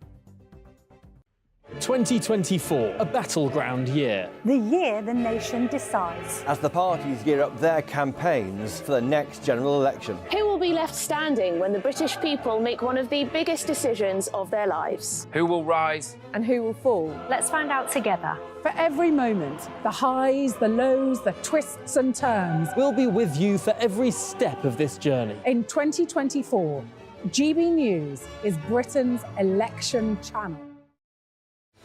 I'm Patrick Christie's. Every weeknight from 9, I bring you 2 hours of unmissable, explosive debate and headline-grabbing interviews. What impact has that had? We got death threats and the bomb threat and so on. Our job is to do what's in the best interest of our country. You made my argument for me. My guests and I tackle the issues that really matter with a sharp take on every story. I'm hearing it up and down the country. That was a beginning, not an end. Patrick Christie's tonight from 9 p.m. only on GB News, Britain's news channel. Are the newspapers getting you down? My wife didn't divorce me that month. Struggling to separate the wheat from the chaff? I know that it's a bit of a circus at the best of times. Well, don't worry, Headliners has got you covered. We'll take the burden of reading the day's news, and if we get depressed, who cares? It's an occupational hazard, frankly. That's Headliners on GB News from 11 p.m. till midnight, and the following morning, 5 till 6 a.m. on GB News, the comedy channel. Nah, just kidding. Britain's news channel. Join me, Camilla Tominey, every Sunday at 9:30 when I'll be interviewing the key players in British politics and taking them to task. This report basically says that he's not fit to stand trial. With an upcoming election looming over Westminster, now is the time for clear, honest answers. I agree. And that's precisely what I'll get. Is he indecisive? Incompetent? That's the Camilla Tominey Show at 9:30 every Sunday on GB News, the People's Channel, Britain's election channel.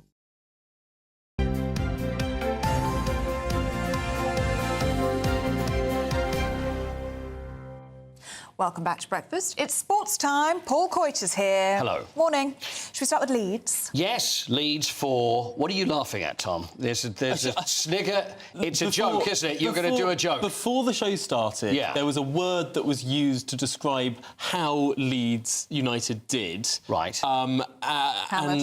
Hammered, yes. And Ellie and I were laughing about the word hammered. Oh, right, OK, fine. Yeah. So now that's still amusing. But I've got that out of my system. I'd like you please behave yourself while I'm doing this. Behave myself and pay attention, yeah. Right, so Leeds were hammered. Now stop it, will you stop already? Norwich was hammered by Leeds, and you define a hammering as over 3. Yeah, I goals. think that's fair. Yeah. A spanking Just a quick recap. would be more than... Will you stop again, Goodness please? me. Would You're be doing more this on than purpose, 5. I'm not. This is football talk. So Leeds will now play the winner of either Southampton or West Bromwich Albion, who play tonight in the second playoff game. So then the actual final, which they call there's different numbers. It's like, is it million? No, is it 100 million? Is it a billion? Is it a trillion? Is it a gazillion? It's just the biggest money-earning game in football. It's the Championship playoff, which is next Sunday at Wembley, because then you move into the Premier League. That's where the big. That's the real. are. Yeah, money talks. Absolutely. Should we look at the boxing? The big fight this weekend. Yeah, quick look at that. Fury Usyk. We've got Spencer Oliver who's going to join us in an hour, so he'll tell us more about that because he knows both of them very well. and Tyson Fury. There was, I say the press conference, there's non-stop press conferences. Fury and Usyk, this Tyson Fury was standing for, if you have a little look, I don't know if we'll see that, that's his trainer, by the way. Look, there's Usyk on the right, looking very nice. Love the white suit there. Fury just looking forward. Actually, is that a waxwork of Usyk? I'm not sure whether that's actually him. It looks just completely still. It's like he's been petrified. Yeah. It's not very exciting, is it, the way this... He's just standing there looking mean and moody, smiling, confident. And there we are, Usyk now staring at him, but Tyson Fury refusing to look him in the eye. Look. What's that all about? What's the mind games that are going on here? Oh, it's constant. See, the thing is, they could stare each other off, but he's just thinking, I'm not going to look at you, I'm going to look this way. So he's looking completely the other way. But anyway, the big fight is tomorrow. It's in Riyadh. Is it in Riyadh, in Saudi Arabia? Yes. Who seems to be trying to buy up every sport on the face of the earth. Absolutely every sport. And the thing is, it started with boxing a few years ago, and it was like, oh, my goodness me, how can you do this with human rights records, everything? And now, a couple of fights, that's all forgotten, and on we go. Now, Paul, you've been teasing this all programme. Where on earth is the Olympic torch heading to? Well, I'd like to tell you exactly where the Olympic torch is. It's heading through France, and it's the... Let's have a look. There it is. Tom, look at it. It's the beautiful walled city of Carcassonne. Carcassonne, the medieval citadel and the watchtowers you can see there. Paralympic long jumper Dimitri Pavard there, and Olivia Ruiz, the singer. And today, where could it possibly be? I don't know, There is no Paul. time. Toulouse. Toulouse. They're heading no time to lose. There is no time to lose. They are taking the Olympic flame into Toulouse. And there we are. Look at that. Look, he's nearly setting fire to her. Can you see that? Me. He's holding the flame above her head. That could have been a disaster. She's got a real strut on. So there we are, and they're handing over. It's very moving. That is the beautiful town of Carcassonne. It's a bit of an odd sort of shape, isn't it, that it goes out and then in again? I normally think...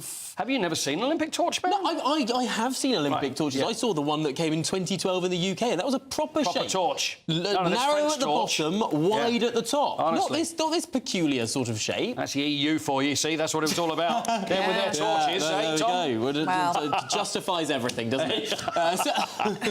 Well, thank you for continuing to track the Olympic torch. Well, I just feel as if it's something I should do. It is.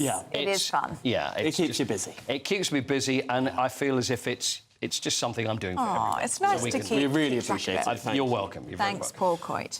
Now, do stay with us. Up next, we're going to be taking a look through this morning's papers. This is Breakfast.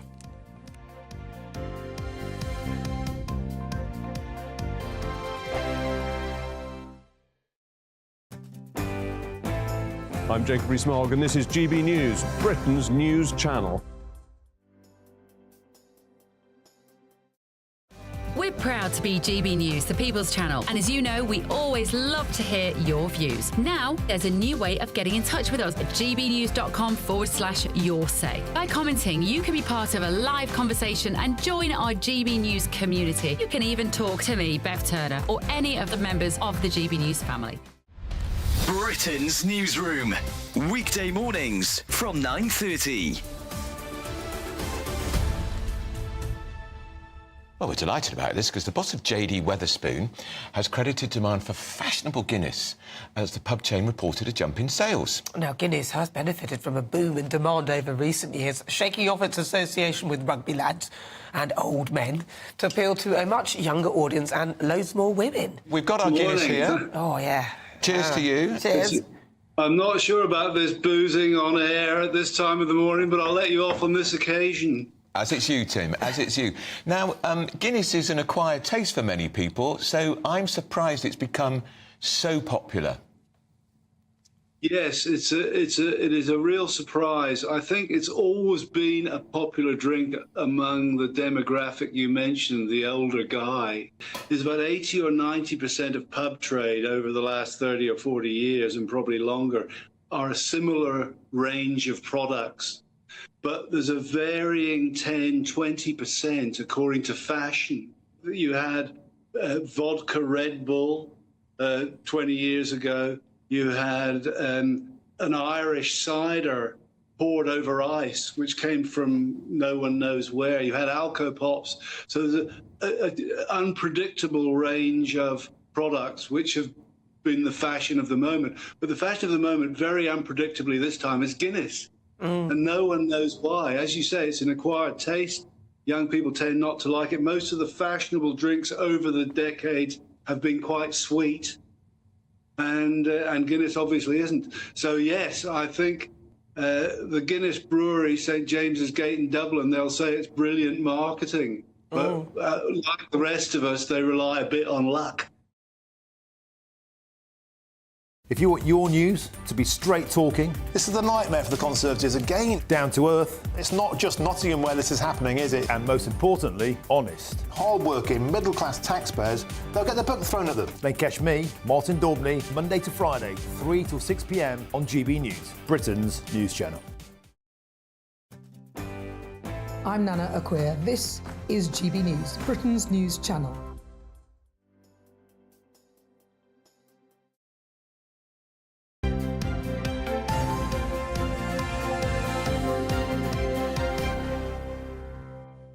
Welcome back to Breakfast. We're going through the papers now. Joining us this morning is political commentator Shahab Mossavat and journalist and author Ella Whelan. Very good morning to both of you. Morning. And I wanted to start with these live pictures of a hospital in Slovakia. I'm being told they've just moved, actually, so we'll try and get those for you. But this is the front page of The Guardian then. This is about the Slovakian Prime Minister who was obviously shot 2 days ago in an assassination attempt, Shahab. Yes, that's right. So the Guardian decides to treat this as a story about press freedom and the potential for a crackdown on the media, which I find incredible. We've got Mr. Fico fighting for his life.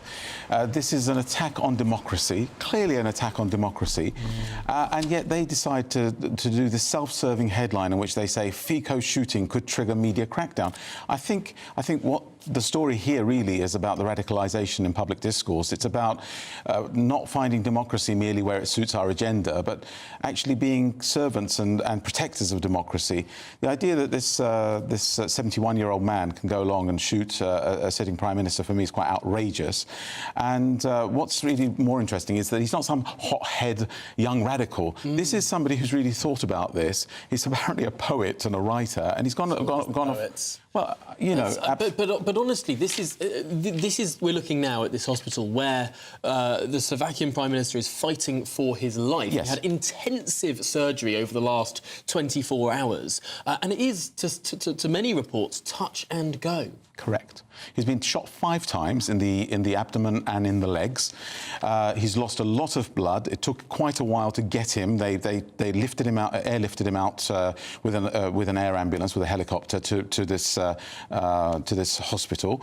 And yet, as I say, the Guardian decides that this is the moment now to start talking about media crackdowns and what have you. Yes, it may be that the government that he leads is not to the taste of the Guardian and those worthies that lean that way, but I really do think that we've got to support democracy and accept the democratic verdict of the electorate. It reminds me of this anecdote from when Ronald Reagan was shot in 1981. He was rushed to the hospital and he turned to the surgeon just before he was put under and said, "My goodness, I hope you're a Republican." And the surgeon, who was an avowed Democrat, said, "Mr. President, today we're all Republicans." Well, you know, Shab, I mean, there is a bit of a precedent here when, it's obviously a different country in a different context, but when Sir David Amess was tragically killed, in the aftermath of that event, there were a load of politicians led by Marc Francois who lined up to say that what we really needed in the aftermath of this was a crackdown on online anonymity. And there was a big argument about sort of implementing measures to police the internet, in order, which, by the way, had absolutely no relation to the attack itself. The terrorists didn't have an anonymous account on Twitter. And it was completely unrelated. But what these things do happen in a sort of bid to do something in capital letters. Governments often do implement these sort of draconian measures. And so it's fair enough to talk about press freedom, and it's fair enough to be cautious about those things because, you know, whether it's, you know, post 9/11 or any time there's a big event like this, governments want to reach for the do something button that can often have bad consequences. Yeah. Ellen, let's stay with you, shall we? And another story in The Guardian this morning, and this is about a 29-year-old woman who's been granted assisted dying. And this is quite bleak from morning's story, so apologies to viewers and listeners, but I just think it's important because there has been And it's topical, yeah. Yeah, there's a real discussion about the question of assisted dying, whether it should be legalised, to what extent, for whom. And most people can... in fact, all people can relate to the suffering that happens when people feel that there's nothing left of their life, whether that's for physical reasons or mental reasons, and nobody would want anyone to live in pain. But I think this story in The Guardian really is an example of the problem with the dark problems of assisted dying. It was a young woman, she's 29, who has suffered all her life of mental illness, has gone through a various range of treatments, has a partner, a family who, you know, presumably love her, there's no indication that they don't in this, but has decided to end her life and is going through this very cold, practical, technical means to end her life in the Netherlands. And it's just it really hammers home the sort of the inadequacies of the assisted dying argument, which is that basically we give up on people. You know, a young woman in her prime who should be convinced that her life is worth living rather than given the opportunity to end it. And there's been, you know, really great documentary, I think it's by Liz Carr, on disabled actress, who's done a documentary for the BBC talking about the fact that bringing in assisted dying would essentially open the door to saying there are certain lives that aren't worth living. And I think as a society we really need to argue the opposite, which is that, you know, everybody can picture, for example, somebody with a terminal illness at the end of their life who's in a lot of pain, and you know, that's worth considering, but doesn't mean you sort of justify the ending of life. The only thing that's good about life is worth living. So, Shahab, what do you make of this story? I think this speaks of the Prozac generation. You know, this idea that happiness is somehow there's an entitlement to happiness, that happiness is a given. You know, life can be bleak. Life has ups and downs, and it is in those ups and downs, in those peaks and troughs, that it actually has its majesty. You have something to look forward to. You're at a low ebb, and you try harder. You go for it, you give it a bit more. And I do understand that depression is not something that's necessarily within our control, but I do think that when we say to people, you have the right to give up on life, what we're actually encouraging them to do, we're enabling and promoting that. And I just want to quote from the Dutch law here. It says, it is available, this form of euthanasia is available when unbearable suffering with no prospect of improvement is present. Well, that's open to all sorts of interpretation, and I think that's the thin end of the wedge. How do you interpret that? Whose interpretation is it that there's no chance of improvement? If it's left up to the individual, they're bound to make mistakes. And if the individual is determined to be mentally ill, yes, then are they compos mentis in making those decisions? Exactly.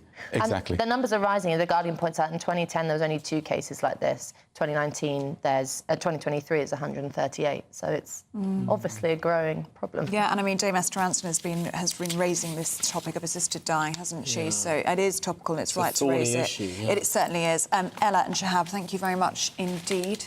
And we're going to look at the weather now with Annie. That warm feeling inside from Boxed Boilers, sponsors of weather on GB News.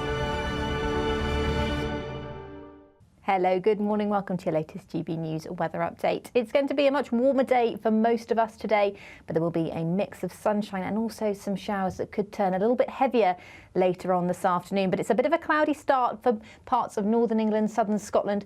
That cloud should lift and break up as we head towards the afternoon, and actually across more southern areas of England and Wales, where it's a fairly bright start, we'll see a bit more in the way of cloud bubbling up. But it should stay bright for parts of Northern Ireland and much of Scotland well into the afternoon. And in the sunshine, it's going to be feeling fairly warm. Widely, we'll be getting into the low 20s, but it will be a slightly cooler day for the far north of Scotland.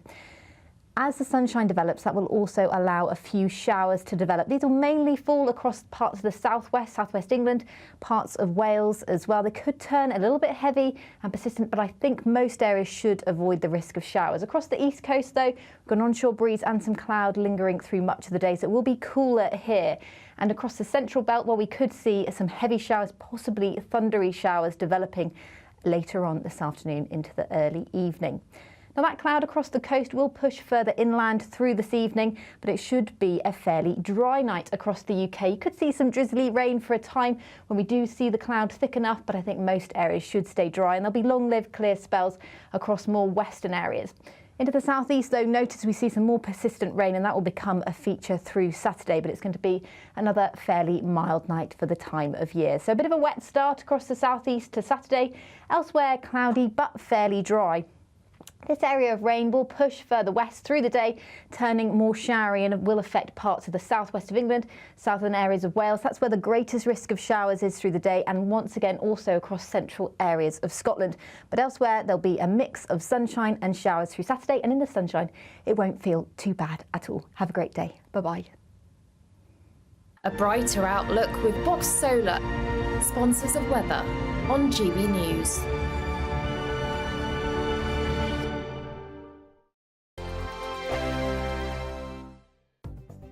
The latest GB News travel. Good morning. Delays are possible to Calmac, Inner Hebrides and Firth of Clyde sailings because of technical problems. Trains have been stopped between Stirling and Alloa because of a signalling problem. Now in Shropshire, the A528 is closed in both directions along Grange Road in Ellesmere, causing delays. Trains have been stopped between Birmingham New Street and Leicester thanks to a trespasser. There are delays of up to half an hour to trains between Norwich and Stowmarket because of a signalling problem.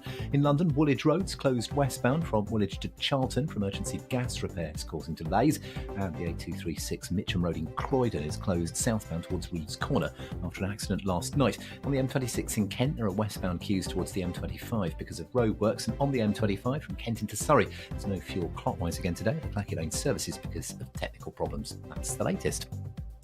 You can stay up to date throughout the day by visiting our website gbnews.com. Don't miss your chance to win our biggest cash prize so far. A totally terrific £20,000 in tax-free cash to make your summer spectacular. You could use that cash to splash out on a holiday, make the garden glam, buy a new car, or just save it for a rainy day. Whatever you'd spend £20,000 on, make sure you don't miss the chance to make it yours. For another chance to win £20,000 in tax-free cash, text PRIZE to 63232. Text costs £2 plus one standard network rate message.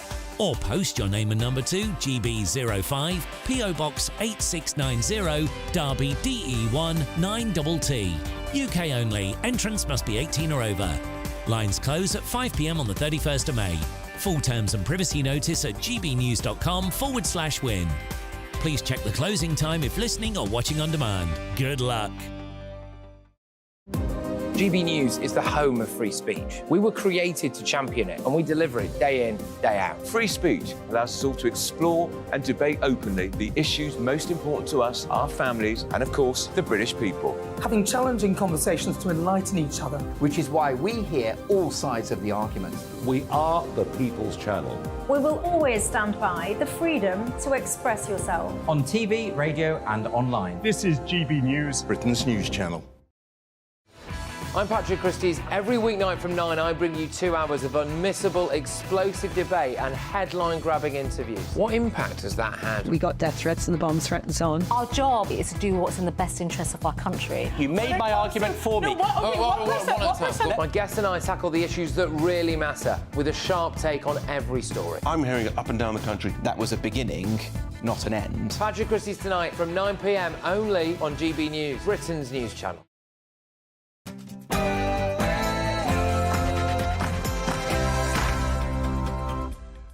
A very good morning to you. It's 8 o'clock on Friday, the 17th of May. Coming up today. Devon's dirty water crisis. Cow manure is thought to be the cause of the parasitic outbreak that has left dozens of people ill as schools shut amid the chaos. Yes, South West Water says they are truly sorry and are looking at everything they can to solve the problem that has devastated this small South Devon community. Cold comfort, though, for all the people that have fallen sick and the businesses that have been forced to close due to people drinking traces of animal faeces. In political news, Chancellor Jeremy Hunt is set to pledge further tax cuts as he warns a Labour government will raise taxes as sure as night follows day. Yes, Jeremy Hunt, the Chancellor, has decided that it's time for the Conservatives to go back to their low tax roots.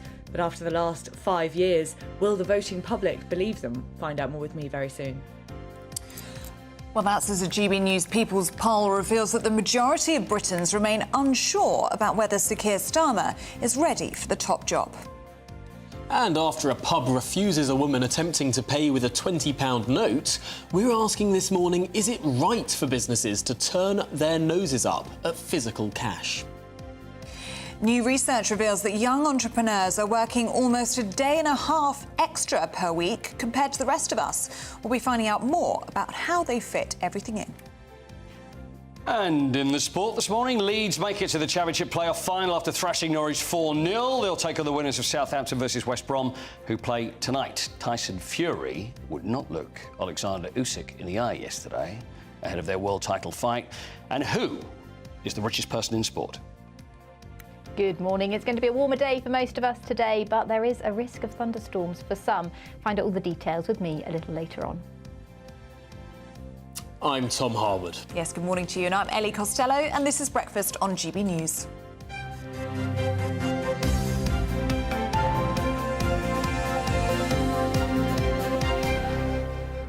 Well, it's very good.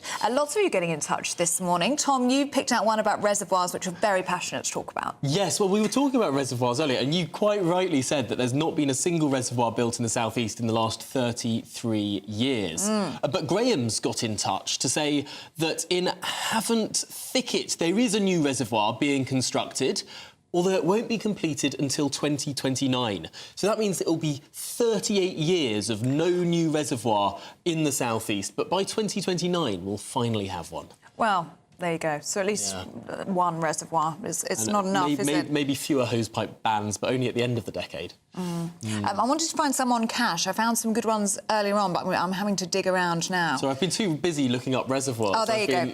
No, don't worry, it's fine. I found them now.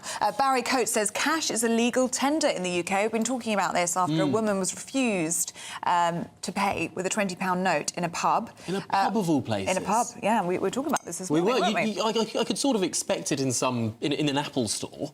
Yeah, something very techie, you'd understand. In a pub, you expect to be able to pay with coins and notes. So we're essentially asking this morning, is it right that businesses are able to refuse cash? Barry Coates says cash is a legal tender in the UK. If a business refuses it, you should get the goods for free. You're not refusing to pay. The lady should go to the pub in question and order 15 drinks. If they refuse cash, they'll have to bin the drinks. They'll soon get sick of that. No cash, we're completely under control of the system. And lots of other people making the point that what happens if that system goes down? We've seen it recently in supermarkets, haven't we, when online systems have totally crashed. Yeah, so Roger Giewolb, our expert, former Bank of England advisor, was saying just that. If a system crashes, then how does anyone afford anything? Exactly. Bevel Simonson makes the point that there's a transaction fee on digital purchases, no transaction fee with cash, and that makes such a big difference, doesn't it, for small businesses? Yes. Especially. Although on the flip side, of course, for small businesses, and I know I've done this when I worked at a bar, counting up the till at the end of the day's trading can be a really laborious and time-consuming effort. Can I just say I'd love to see you work a shift at a bar? I'd pay good money to watch you behind a bar. Pouring pints. I can imagine. But I did often blame the taps. Some were easier than others. OK. Yeah. And just one more on from Glenn, saying boycott any shop that refuses to accept cash. They're part of the agenda, pushing us into a cashless society. Well, do keep your views coming in on any of the stories that we're talking about today. gbnews.com/yoursay. Well, let's turn to our main story today. South West Water has said that cattle manure could have led to the outbreak of a parasitic disease in Devon that's led to dozens of people experiencing vomiting and even diarrhoea. Yes, it's thought that a damaged air valve on a pipe in a field containing cattle has been identified as the potential site of the outbreak. Well, it comes as thousands of people have been told to stop using tap water for drinking without boiling it first, as schools have been forced to shut. Well, joining us now is GB News South West reporter Jeff Moody. Good to see you this morning, Jeff. What's the latest? Well, it's a beautiful sunny day here in South Devon, in Brixham. The sun is shining on the harbour. All is right with the world, and God is in his heaven. But this belies the real situation, which is that hundreds of people are feeling very sick indeed. Although there's only been 22 cases diagnosed, that doesn't take into account the hundreds of people that say they're suffering from very, very severe diarrhoea, and after the diarrhoea passes, they're getting stomach cramps that they say is akin to childbirth. It's that severe. People say they've been very sick indeed. Well, as you said just now, South West Water says they are truly sorry for the problem, and they believe they now have identified it. They have found an air valve on a farm just outside the reservoir. The reservoir serves 40,000 people, by the way, so that's how many people could be affected by this. And they're saying that there's something faulty with that air valve, and animal feces, cow manure, all sorts of other animal feces, and dirty water from the ground has been leaking into the water supply. They say they're truly sorry. They say that they're working round the clock to try and sort the problem, but they're also saying it could take a week. Now, this is cold comfort for the people that live here, who are first of all feeling very sick indeed, and secondly, they're saying, look, we warned South West Water about this virtually 2 weeks ago. It was 2 weeks ago that people first started to feel sick, and people were contacting South West Water to say, look, the water doesn't taste right. The water coming out of the tap tastes funny and it's making me sick. And South West Water ignored this for nearly 2 weeks. They said, no, it's fine, carry on drinking the water. It was only 2 days ago at 1 o'clock in the afternoon that they actually said, no, hold on a minute, stop, don't touch any of the water, make sure that you boil water before you use it, and also make sure that you don't use it for cleaning your teeth. So that warning came very late, according to a lot of people that say, they really should have been on the ball a lot sooner. It took the MP for this area to actually raise questions in the House. He held meetings in the House of Commons to try and look at this situation, and it was him yesterday that revealed that it was this air valve that had been the problem. South West Water have been issuing supplies of water to people. I was there all day yesterday, you may remember, as cars were coming in bumper to bumper trying to get free water, literally all day long. People were queuing up to get this free water. Some people are being very sort of they're saying, look, they're being patient about it, aren't they? They're saying, well, it's a bit of a wartime spirit. These things happen every now and again. But then a lot of people are very angry. People are saying, this didn't need to happen. And I think what's frightening people is that it can also be transmitted from human to human, from human to animal, and from animal to human. Some people are saying their pets are very sick. Somebody told me their cat was very sick. Somebody else told me that they had a fish tank, and the other day they changed the water in their fish tank and all of their fish died.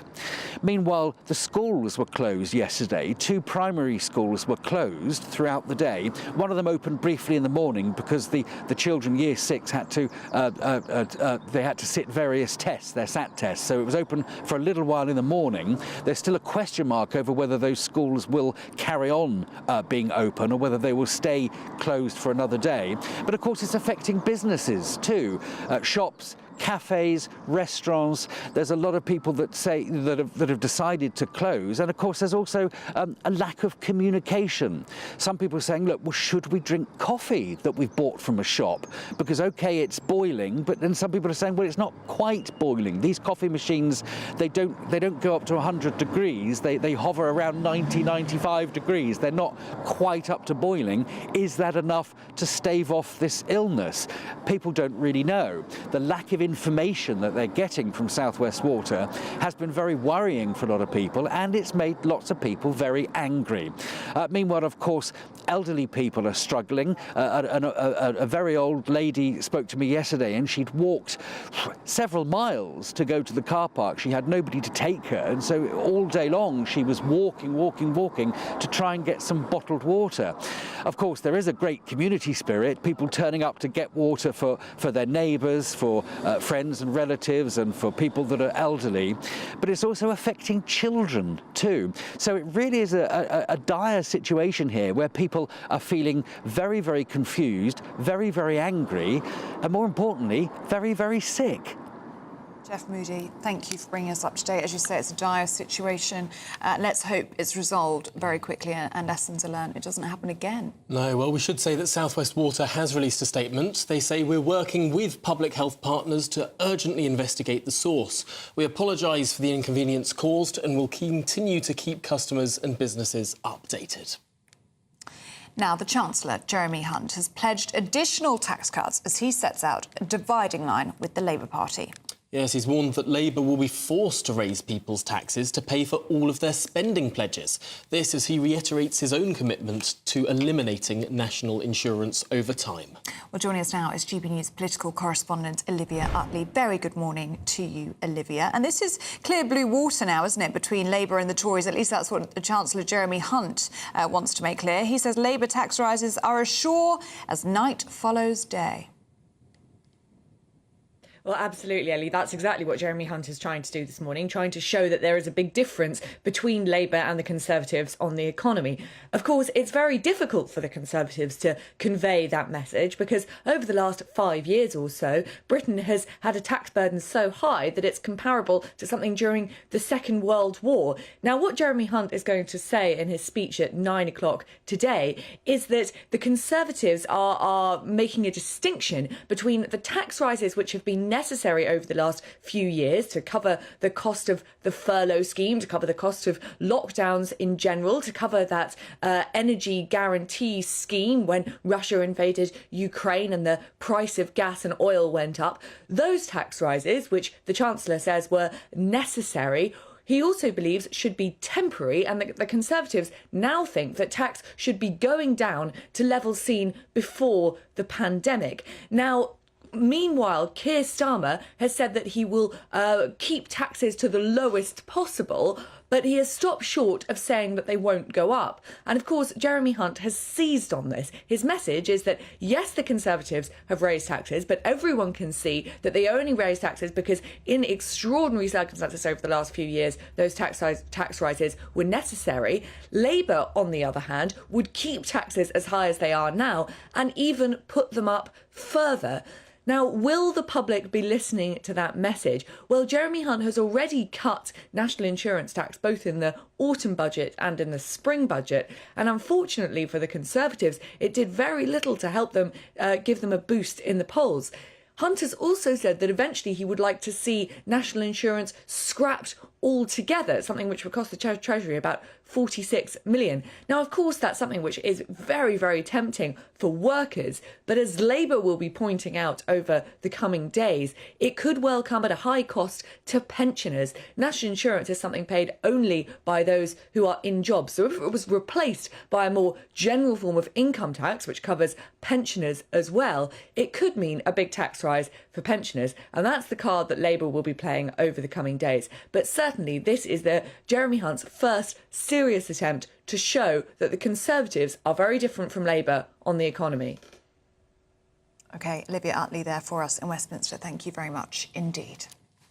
Well, let's have a little look at some of the other stories coming into the newsroom this morning. An internal NHS review has found that hospitals are struggling to treat people despite more staff and funding. It revealed that thousands of patients are stranded on wards with nowhere to go. The study on efficiency has forced health chiefs to accept that there is an ongoing problem within the NHS that needs to be tackled. Teachers' workloads are increasingly becoming more difficult as they're being forced to handle their pupils' mental health and family problems. This, according to MPs who have been critical of the government's efforts to tackle staff shortages in schools. The Education Select Committee has said that teachers are now spending more time addressing all of these issues that usually fall outside their remit. A 5-year-old boy has died after falling from the upper floor of an apartment block in East London. It's believed the boy fell from the 15th floor of Jacob's house in Plaistow shortly before 6 a.m. on Thursday. Air ambulance, paramedics, police and fire brigade all attended the scene, but the boy unfortunately passed away. And finally, Cambridge University could have the location of their graduation ceremonies moved from the building that's taken place since the 19th century. Pro-Palestinian protesters have forced the university to move the event from the Senate House to an undisclosed location. The protesters have said that disrupting graduation ceremonies is a last resort, as the university has bizarrely agreed to negotiate with them over the issue.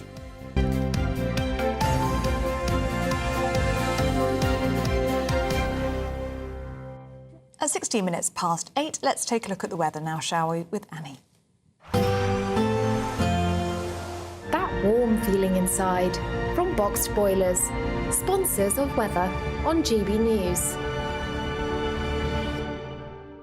Hello, good morning. Welcome to your latest GB News weather update. It's going to be a much warmer day for most of us today, but there will be a mix of sunshine and also some showers that could turn a little bit heavier later on this afternoon. But it's a bit of a cloudy start for parts of northern England, southern Scotland. That cloud should lift and break up as we head towards the afternoon. And actually across more southern areas of England and Wales, where it's a fairly bright start, we'll see a bit more in the way of cloud bubbling up. But it should stay bright for parts of Northern Ireland and much of Scotland well into the afternoon. And in the sunshine, it's going to be feeling fairly warm. Widely, we'll be getting into the low 20s, but it will be a slightly cooler day for the far north of Scotland. As the sunshine develops, that will also allow a few showers to develop. These will mainly fall across parts of the southwest England, parts of Wales as well. They could turn a little bit heavy and persistent, but I think most areas should avoid the risk of showers. Across the east coast, though, we've got an onshore breeze and some cloud lingering through much of the day, so it will be cooler here. And across the central belt, well, we could see some heavy showers, possibly thundery showers developing later on this afternoon into the early evening.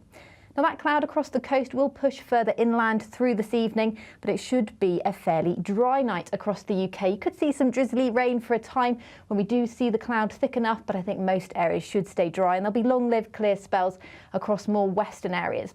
Into the southeast, though, notice we see some more persistent rain, and that will become a feature through Saturday, but it's going to be another fairly mild night for the time of year. So a bit of a wet start across the southeast to Saturday.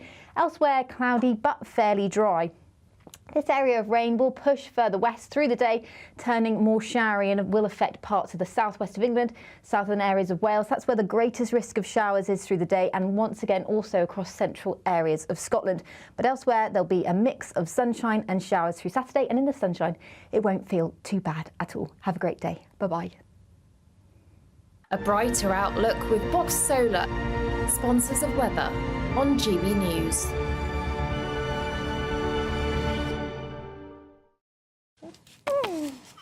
Well, it's time for the Great British Giveaway now, and your chance to win an astonishing £20,000 in tax-free cash. But before we tell you how you can win, let's catch up with Victoria, who won our spring giveaway. She told us what it was like to be a GB News winner. Let's take a listen.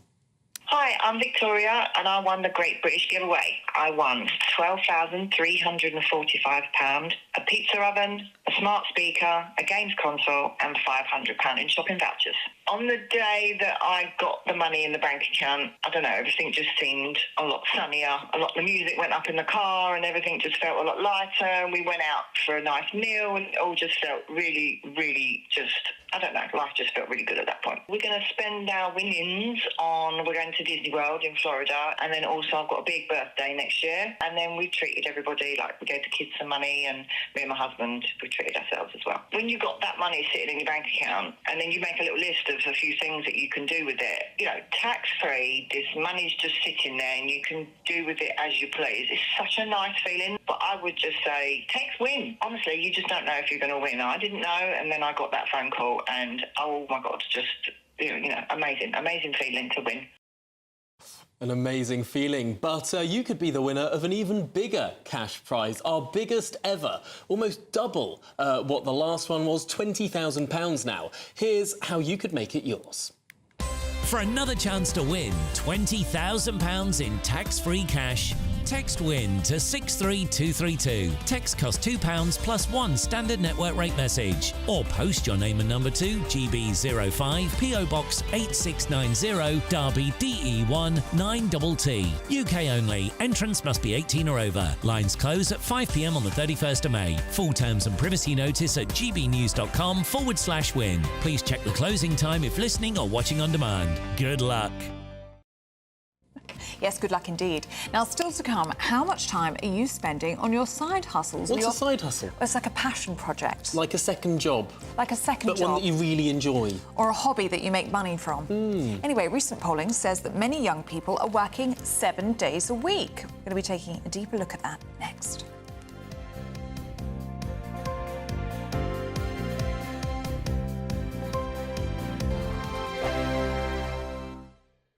2024, a battleground year. The year the nation decides. As the parties gear up their campaigns for the next general election. Who will be left standing when the British people make one of the biggest decisions of their lives? Who will rise? And who will fall? Let's find out together. For every moment, the highs, the lows, the twists and turns, we'll be with you for every step of this journey. In 2024, GB News is Britain's election channel. Join me, Camilla Tominey, every Sunday at 9:30 when I'll be interviewing the key players in British politics and taking them to task. This report basically says that he's not fit to stand trial. With an upcoming election looming over Westminster, now is the time for clear, honest answers. I agree. And that's precisely what I'll get. Is he indecisive? Incompetent? That's the Camilla Tominey Show at 9:30 every Sunday on GB News, the People's Channel, Britain's election channel. Britain's newsroom, weekday mornings from 9:30. So, Private Members Club in London, the Garrick Club, has voted to allow women members for the first time in its history. So it's been around for 193 years. Women were not allowed as members, but they could go in as guests of male members. But there was a vote last night. 60% said time to allow women in on equal terms. We don't really care about being part of a stuffy boys' club, and to join us to talk about this is Georgia Gilholy. Good morning, Georgia. Do women care about this? Have the Guardian got nothing better to do? Apparently not, considering we have a huge range of domestic and global crises ongoing at the moment. I think, first and foremost, this was a campaign. It's been successful now by and for elites. I believe the chief reporter at The Guardian who spearheaded this was Amelia Gentleman. That's right. And in the initial coverage, she didn't even mention that her father-in-law, I believe, Stanley Johnson, obviously the father of former Prime Minister Boris Johnson, a very influential member of the Tory party, she didn't mention that he was a member, which I find bizarre. It's something that should have gone on that list if it was a list of influential members, which it was. So hang on a minute, who's that? Amelia Gentleman wrote the story in The Guardian. She's married to Joe Johnson, Boris's brother. Boris's brother. And so Stanley is a member of the Garrick, but she omitted that from her piece. Ah. Yeah. And I think, you know, the majority of British women won't have even heard of the Garrick Club, nor any sort of private members clubs in London. It's a very kind of elite inside thing. It's actors, lawyers, writers. Yeah, and I think they absolutely have their place, especially for networking with people in different careers or the same career as you. I think they have their place, holding charity events, that kind of thing, and conferences. We already have members' clubs mixed, and that stuff is still not happening. Just putting men and women together in this one space isn't going to help women in terms of cross-gender networking. 2024, a battleground year. The year the nation decides. As the parties gear up their campaigns for the next general election. Who will be left standing when the British people make one of the biggest decisions of their lives? Who will rise? And who will fall? Let's find out together. For every moment, the highs, the lows, the twists and turns, we'll be with you for every step of this journey. In 2024, GB News is Britain's election channel.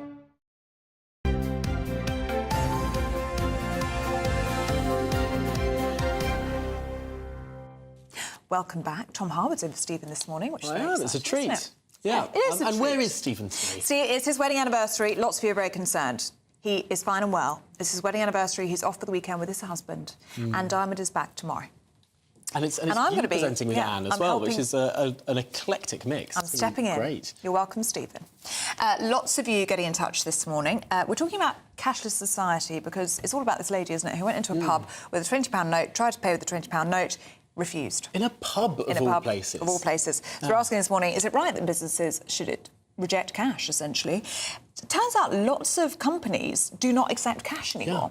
Joe and the Juice, which is a coffee chain. Zzz's.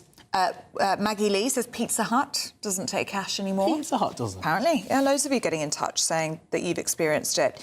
So do keep those views coming in. It's quite shocking, isn't it? They're really shocking when you sort of think... I mean, there are some businesses that don't take card, which is perhaps more understandable. Yeah, that would make... with the charges and things. And there was another story here that has flashed upon my screen saying that they went to a pub, they tried to pay with cash, the card system went down, they tried to pay with cash, and they said, yeah, we'll accept the cash, but we can't give you any change. And they said, no, we'll be getting our change back, thank you very much. Can't give you any change? What is going on? They found their change. I'm sure they did. But yes, this is happening. No, well, keep your views coming in, gbnews.com/your say, because it does seem that this is a growing issue across the country. Yeah, certainly is. But shall we get to some new research now, which has revealed that on average, young entrepreneurs are working almost a day and a half extra per week compared to the rest of us. Yes, almost 3/4 of young entrepreneurs have said that they were more passionate about their side hustle or their passion project than they were their 9-to-5 jobs. Well, our North West of England reporter Sophie Reaper has spoken to one young businesswoman to find out what drives her. If it's something you really, really enjoy, there will be a way that you'll make it work. Since she was just 17, young entrepreneur Jenna Barton has always had a side hustle. She started out by offering makeup appointments on weekends, and since then, her love of having her own business has continued to grow. Financially, yes, there is a benefit to it, but at the same time, I feel like a 9-to-5 can be quite mundane and sort of monotonous. As a creative person, I feel like I need to have an outlet to, really exude my creativity, and that's what gets me going and keeps me excited as well for my job. So if I can have my 9-to-5 and that pay my bills, and I've got the structure coming in there, but then also enjoy myself on a weekend, keep myself busy, a bit of extra money, but also use my creativity to its fullest. After getting engaged last year, her passion for social media combined with wedding planning brought about a new business opportunity. I just thought, do you know what, if you can have this on your wedding day as sort of a behind-the-scenes experience on top of your wedding photographer and videographer, then why not? I'd love for it to eventually become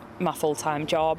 It's something I absolutely enjoy, seeing people's love stories pan out in front of me as well. But Jenna is not alone. New research has found that on top of the normal 9-to-5, the average young entrepreneur is working an extra day and a half each week to try and grow their side hustle into a full-time career. In fact, 71% said they were more passionate about their small business than their actual jobs. But with an average profit of £3.70 per hour, it's the earning potential that could be holding them back. Among young people, there's an incredible amount of talent, an incredible amount of passion. And it's important that actually as a country we harness that and make sure that we're encouraging people to consider setting up their own business from a young age. And increasingly we're seeing younger people recognising that they could be their own boss. They could do something that they're really, really passionate about. As times change, so do our ways of working. And that means our younger generations taking their small businesses online. Increasingly, we see a lot of young entrepreneurs growing their business and marketing their business online using social media platforms. In the UK, there's 1.5 million businesses on TikTok, for example. So it is certainly worth considering. For many young people like Jenna in the UK, running their own business is a dream come true. And despite the challenges, they're willing to work hard to make that dream a reality. Sophie Reaper, GB News. Well, as the fight between Tyson Fury and Alexander Usyk nears, we'll speak to former European champion Spencer Oliver next. The latest GB News travel. Good morning, I'm Russell Holding. Delays are possible to Calmac, Inner Hebrides and Firth of Clyde sailings because of technical problems. Train services are suspended between Birmingham New Street and Leicester thanks to a trespasser. In Norfolk, there are delays on the A47 each way at Middleton, east of Kings Lynn, after an accident.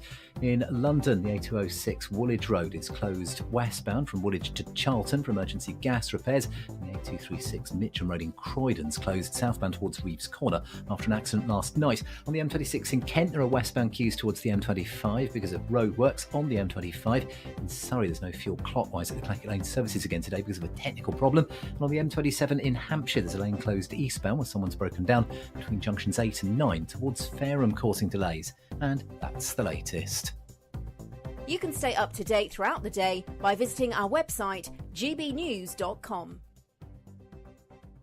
We're GB News, and we come from a proud tradition of British journalism. That's why I'm so excited to be here. It's something so new. The first news channel to be launched in Britain in over 30 years. Launched to represent the views of the British people. To go where other broadcasters refuse to go. How did you find out about the story in the first place? Launched with one aim. To be the fearless champion of Britain. It's an absolutely fantastic atmosphere here. This is GB News.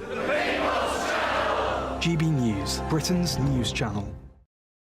In the GB Newsroom, we bring you the news as it happens. With our team of dedicated journalists across the UK, GB News brings you accurate reporting of the day's topical agenda. When the news breaks, wherever and whenever it's happening, we'll be there. This is GB News. The People's Channel. Britain's news channel. If you want your news to be straight talking, this is the nightmare for the Conservatives again. Down to earth. It's not just Nottingham where this is happening, is it? And most importantly, honest. Hard-working, middle-class taxpayers, they'll get their book thrown at them. Then catch me, Martin Daubney, Monday to Friday, 3 till 6 p.m. on GB News, Britain's news channel. We're proud to be GB News, the People's Channel. And as you know, we always love to hear your views. Now, there's a new way of getting in touch with us at gbnews.com/your say. By commenting, you can be part of a live conversation and join our GB News community. You can even talk to me, Bev Turner, or any of the members of the GB News family. I'm Christopher Hope. And I'm Gloria Di Piero, bringing you PMQ's live here on GB News. Whenever Parliament is in session on a Wednesday at midday, we'll bring you live coverage of Prime Minister's questions. We'll be asking our viewers and listeners to submit the questions that they would like to put to the Prime Minister, and we'll put that to our panel of top politicians in our Westminster studio. That's PMQ's live here on GB News, Britain's election channel.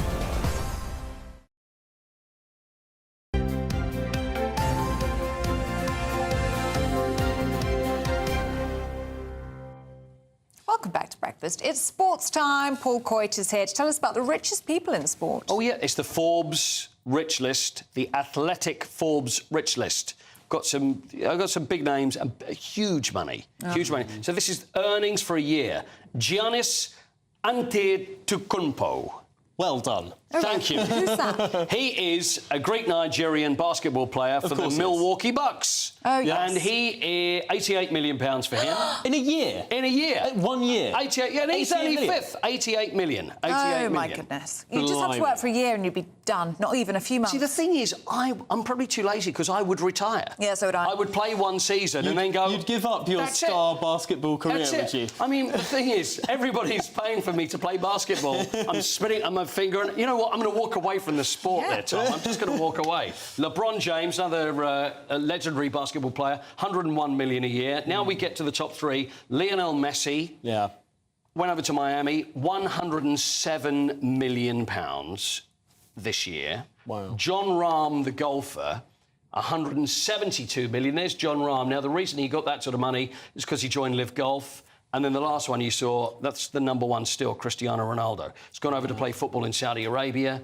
There we are, more about Saudi Arabia. Saudi Arabia. £205 million for the year. In 1 year? In 1 year. And in Saudi Arabia, that's not going to be taxed at all, is it? I mean, not my even goodness. taxed. How about that? So that's not bad money. Talk about Saudi Arabia because we're talking about the boxing. Fury Usyk takes place in Riyadh, which is tomorrow night. This is a huge fight. I always find the warm-up to this it's just a little... obviously going to be very hot, but it's a little strange, I find. Spencer Oliver is with us. Now, Spencer Oliver, boxer, man that knows everything about the game, broadcaster. Morning, Spencer. Paul, how are we? Really good. Good to see you. Is it just me, or is this... do you find it all a little strange? It's taken so long to set this thing up. It's in Riyadh. You've got the face-off. Nobody's talking to each other, but they're all very friendly. What have you made about the whole build-up to this fight, Spence? Listen, Paul, we've been waiting 25 years for this undisputed world heavyweight title fight. The last one was Lennox Lewis when he beat Evander Holyfield back in 1999. So that's how long we've been waiting for this. And look, the build-up, you know, is what was expected, really. Tyson Fury's the louder of the two. He's the showman of the two. Alexander Usyk is quite quiet. He's a big character himself, but he does it in a different sort of way. Look, we've got two guys here going for the undisputed, 56 fights between them, no defeats and 38 KOs. That's what it is. That's what's on the line between these two. Who's going to win the fight? Really, listen, we've all got an opinion, but none of us really know. Like, Tyson Fury has the size. Didn't look particularly good last time out against Ngannou. Yeah. You know, he looked terrible there, but he's in completely different shape now. Look at him. He looks, you know, physically, he looks brilliantly. He really does. And mentally, he's good as well. A happy fighter is a dangerous fighter. And Tyson Fury has been carrying himself very, very well over there. Hold on, that's interesting you say that. A happy fighter is a dangerous fighter, because I guess... if you get angry, you've got to keep your emotions in check, because obviously this is an art. This is not just a slugfest, especially the way these boys fight. You've got to keep it in check, haven't you? Absolutely. Listen, Paul, listen, when a fighter goes into a fight and he's left no stone unturned, that's when you know that he's happy. That's when you know that he's dangerous, because he knows that he's at the best of his ability. And I think that's what we've seen with Tyson Fury. We've seen him in the past where he's not wanted to interact with the media. He's not wanting to do stuff. And that's when he's not been in shape. You've seen him, you know, when he's carrying a little bit of timber and not looking particularly well physically. This one, he looks absolutely superb. I'm expecting the best Tyson Fury here, and also Alexander Usyk, who's a couple of years older, but that guy has just lived a life, you know, come up from cruiserweight, as you know, undisputed cruiserweight champion, now looking to become undisputed heavyweight champion. Can his speed, can his movement, you know, beat Tyson Fury, who's physically the bigger, who will get in there and he'll try and rough him up. He needs to hold centre of the ring, establish the jab early and sort of take control of it, because if Alexander Usyk gets into any sort of rhythm, it's going to be a tough night for Fury. He's not going to be anywhere near the sort of rhythm that you're in at the moment, Spence. I tell you, you're flying through this beautifully. I'm just worried, is it possible that maybe Tyson Fury's lost a little bit too much weight, or do I not need to worry about that? Because he looks very slim.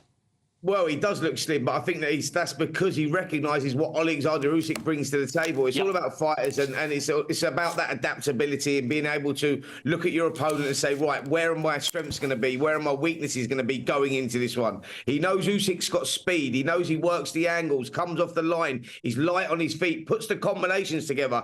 So Fury has to match him with that a little bit as well. Yeah, we're getting into this a little bit here, aren't we? Honestly, I am. I'm following the whole thing. You've even got me moving in time here. Listen, one more quick one, and this is the fact is, going back years, I remember being a kid listening to boxing on the radio. It's not going to be on the radio. I know you do a lot for Talk Sport. The BBC have been trying to make a deal. It's a bit bizarre, though, that no radio, and obviously you've got to pay 25 quid. So everybody that's watching, you'd all come round to my place, and Spencer's going to come, and we're going to watch the fight together. But a bit upsetting that it's not going to be on the radio this time, don't you think? Yeah, it's a shame that it's not going to be on the radio, but, you know, hopefully next time there's one out there. They've got a 5v5, Frank Warren versus Eddie Hearn. That's going on June the 1st. Right. Big fights going on to that as well. Let's hope we get out there for that one. But, yeah, gutted we're not there for this one, Paul, but I'm going to take you up on that invite, mate. I'll come round. We'll do a little bit of shadow boxing in front of the telly. Lovely. I'll speak a little bit. I'll do a little bit as well, and then we'll take it from there. But fantastic fight. Who wins? I lean towards Tyson Fury, but do not write off Alexander Usyk. Spencer, enjoy the fight. Look forward to seeing you tomorrow. Thanks a lot. Great job. Cheers, guys. All the best. Thank you. Spencer Oliver. Isn't he great? So good. You know, he fought the way he talks, everything's in rhythm, it's all in time. It's just, unbelievable. You can sense an enthusiasm, you can sense a presence. I get excited. I get excited just talking to him. I'm sort of ready for the fight now. And you're behind Tyson Fury now. He's got that out of you. Yeah, I think so. It's, there you go. know, I thought maybe Usyk, but I think he's right. It's the weight thing, because he's very, very quick, Tyson. But and the fact he's lost some weight. Looks like he's sort of a bollard. Stuck in the fort. That's what I they can't call the imagine Ukrainian he's going to bollard. shift, like, sort of one way or the other. He's not as big as Tyson is. No, a short bollard, but a bollard nonetheless. A bollard nonetheless. An unmovable bollard. Yes, be a great fight. So amazing. Like Spencer says, first time in 25 years that the heavyweight title's been unified. Yeah, been waiting a long time for this one. We Paul Coyte, thank you very much indeed. Thank you. Do stay with us. We're going to be taking a look through this morning's papers next.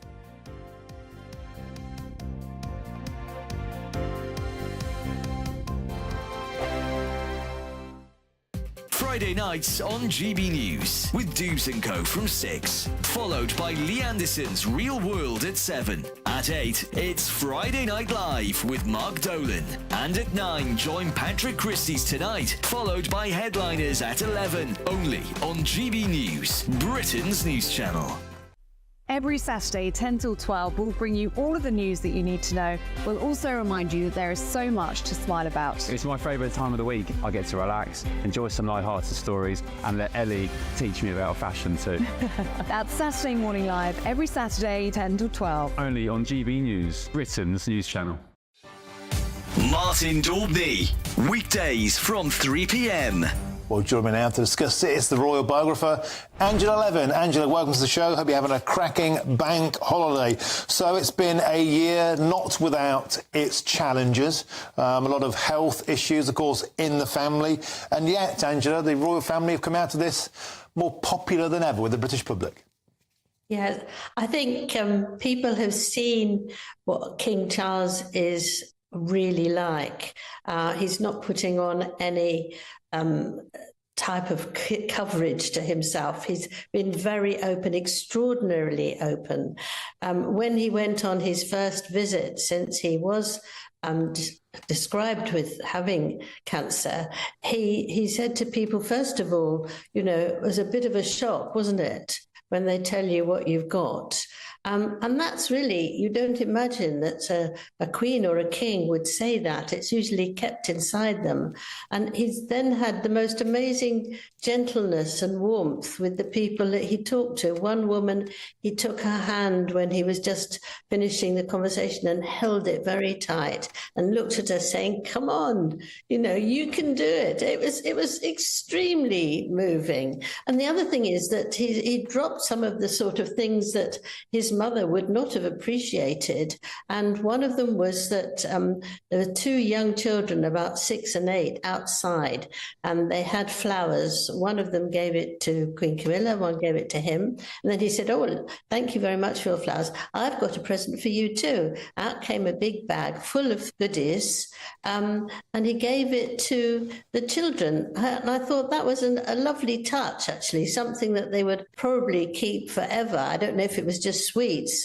Knowing King Charles, it was probably something much grander than that. If you want your news to be straight talking, this is the nightmare for the Conservatives again. Down to earth. It's not just Nottingham where this is happening, is it? And most importantly, honest. Hard-working, middle-class taxpayers, they'll get their book thrown at them. They catch me, Martin Daubney, Monday to Friday, 3 till 6 p.m. on GB News, Britain's news channel.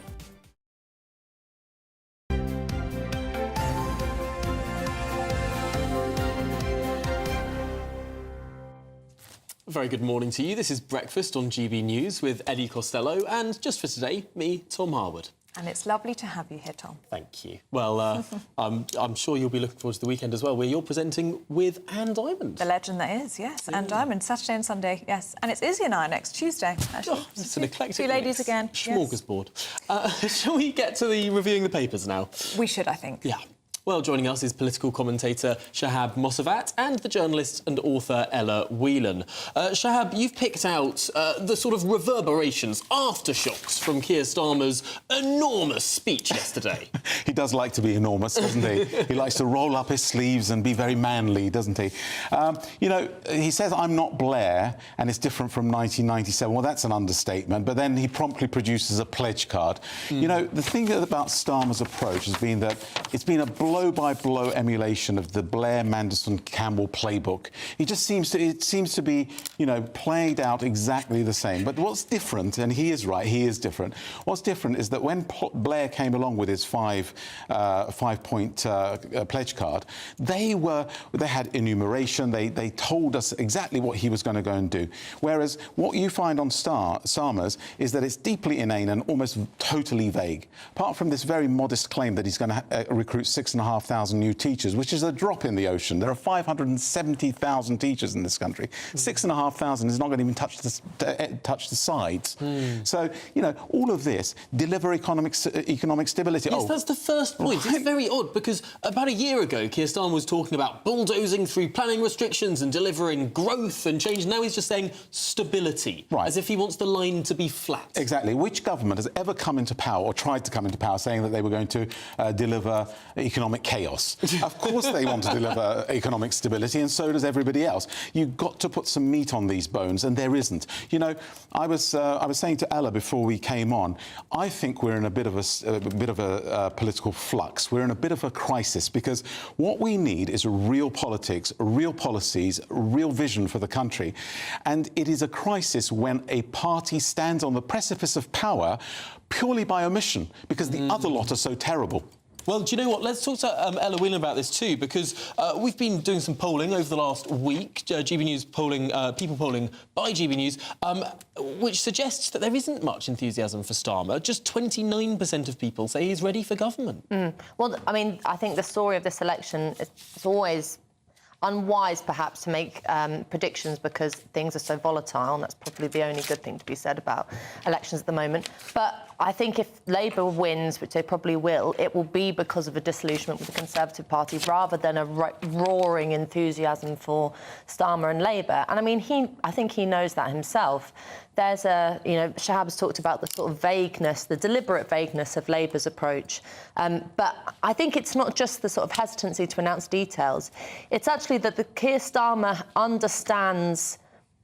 The way that he understands what's happened since 2019 is that he looks and says people don't like the chaos of the Conservative Party. What they want is sort of boring, steady, reliable, like you say, flat-line politics. I would reject that. I think that's not true at all. The big ideas, predominantly around Brexit, that was that sort of forefront of the 2019 election, haven't gone away in people's minds. It's not that people are like, oh, well, that's not really that big a deal for me anymore. It's that the Conservative Party failed to realise that exciting moment in politics. And so the Labour Party now, you know, I think is very patronising to voters. It thinks that we just want a sort of managerial, technocratic approach to parliamentary politics, and that will get us nowhere. I mean, I'm very depressed about this upcoming election, because I think that it's going to be a very low turnout. People are going to be very disillusioned, and that it's going to be a kind of close your eyes and pick the best worst on the ballot. Reminds me a bit of how Theresa May became Prime Minister. She didn't run a particularly good campaign or anything. She didn't really campaign at all. It's just all the other opponents took themselves out. Yes. And we got a Prime Minister by default. And perhaps that was one of the problems with Theresa May. She was being there, just trying to be strong and stable, but she wasn't road-tested, and it didn't work out that well for the country. Well, that's when we were talking in the break, me and Shahab was saying that there is a kind of a default nature to this election. Already everybody pretty much knows, bar some kind of upset, that Labour is going to win it. The Conservatives have pretty much said, oh, we need a period in opposition, who cares? And so they've kind of bowed out from the race already. And that means that you don't have that dynamism, you don't have that sort of pressure. And I actually think that Keir Starmer isn't under pressure. He doesn't need to come up with a big plan for the economy. He doesn't need to do any of these big announcements, because he sort of knows he's going to get in already. And that's not a great sort of position for democracy to be in. Well, talking about not great positions, the NHS is having yet another crisis. Ella, you've picked up this bed blocker story. I hate the word bed blocker because it's so Me too. ageist. It's a horrible just phrase, say that isn't at it? the start. But the detail of this is, and it was really weaponised in previous, actually under Theresa May, discussions of bed blockers were really weaponised against old people. But there has been an internal NHS review which looks at the fact that there has been a fair amount of money pumped in over the last few years, and actually is a slight increase in staffing, and yet there is still very big problems with waiting times, people being stranded on gurneys in the corridors and things like that. And actually, the detail is that the NHS hospitals are now 11% less productive than before the pandemic. So you can't all be blamed on the pandemic and the kind of closures and stoppages. That actually there's a serious failing at the heart of this. The review suggests that it was because there is this hold-up in the centre of the NHS, which is that people who have been treated then have to, that's where the bed blockers title comes on, have to remain in hospitals taking up space where they could be put elsewhere. I mean, that obviously means that we need to look at increase in social care, a better system of sort of triaging people. But it's the age-old issue of the NHS, and it's not money, it's not staffing, it's that the system itself doesn't work. I have to say, I visited a hospital down in Devon alongside the Prime Minister when he was opening a new discharge unit where people could be moved from beds that were of critical care to sort of like a holding pen before they're dismissed and perhaps stay a few days or a week there, which seems to be a good solution, but that's not been rolled out across the country yet. Shahab, the NHS... Yes. The budget of the NHS per year back in 2010 was £130 billion. Right. It's now over £180 billion. It's the most enormous amount, tens of billions extra every year going into this.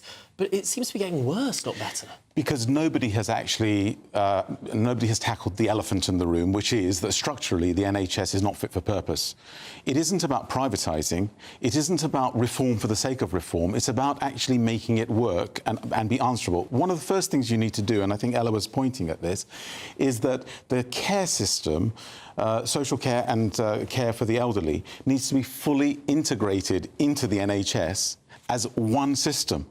It has to be joined up so that you don't get people in the wrong places. It's a little bit like moving trains. If a train is in the wrong place, then it takes up that space. You need to move it to the right place so that it can run that service. If it's in the wrong place, it takes extra resource to put it into the right place. And it gums up all of the trains that are behind it. Absolutely. So to do that, to have an integrated system would mitigate such crises. And it isn't just one. There's the beds crisis, but there's also the carer scandal. Yeah. There's so many issues that are linked, and yet there isn't joined-up thinking, and that is where the problem lies. Shahab, let's stay with you, shall we, and look at the Times. And this is about universities in debt. It's a drop in international students. Yes, that's right. So clearly, for a long, long time, especially since we've had tuition fees come in, what we've been reliant on largely is for these students, largely from the EU and overseas, to come and make up that shortfall. But it's becoming increasingly less attractive to those students.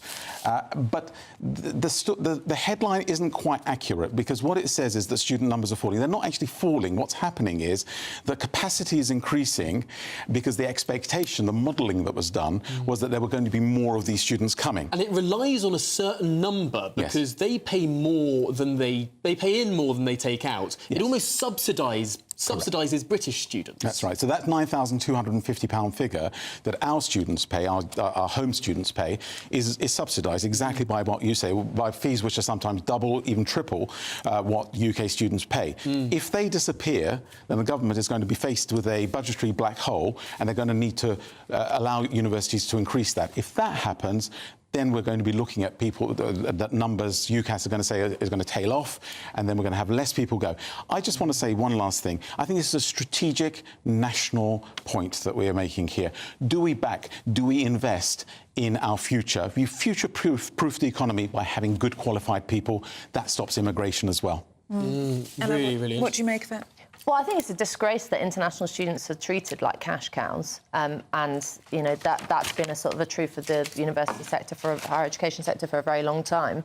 But we also have to sort of ask the question. I mean, aside from the immigration point that Shab makes, are too many people going to university? I mean, university now is seen as a means to get a job, and that's actually a con for a lot of young people because you don't. Ella, I'm going to interrupt you because we can actually cross to the Shadow Secretary of State for Science, Innovation and Technology, Peter Kyle.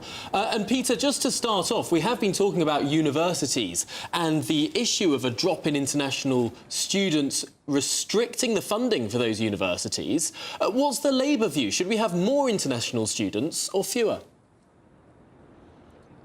What we need to do is look at the entire university experience and the funding for it, because it's not just the visa challenges that they face. They also have research money, which has been held stagnant. The tuition fees have been kept the same, I think, since 2014. So the universities have been subject, of course, to the inflation crisis, which has been caused by the instability in the government because of the Liz Truss experience and the mini budget, and of course Vladimir Putin's invasion of Ukraine. So universities have been at the centre of all of these real challenges. So rather than just picking one aspect of the funding, what we need to do is have a look at the entire funding landscape for the universities, see where we are in 2020s going forward, because there's lots of opportunities for universities going forward that weren't there in the past, including partnerships with other organisations and companies and research institutes.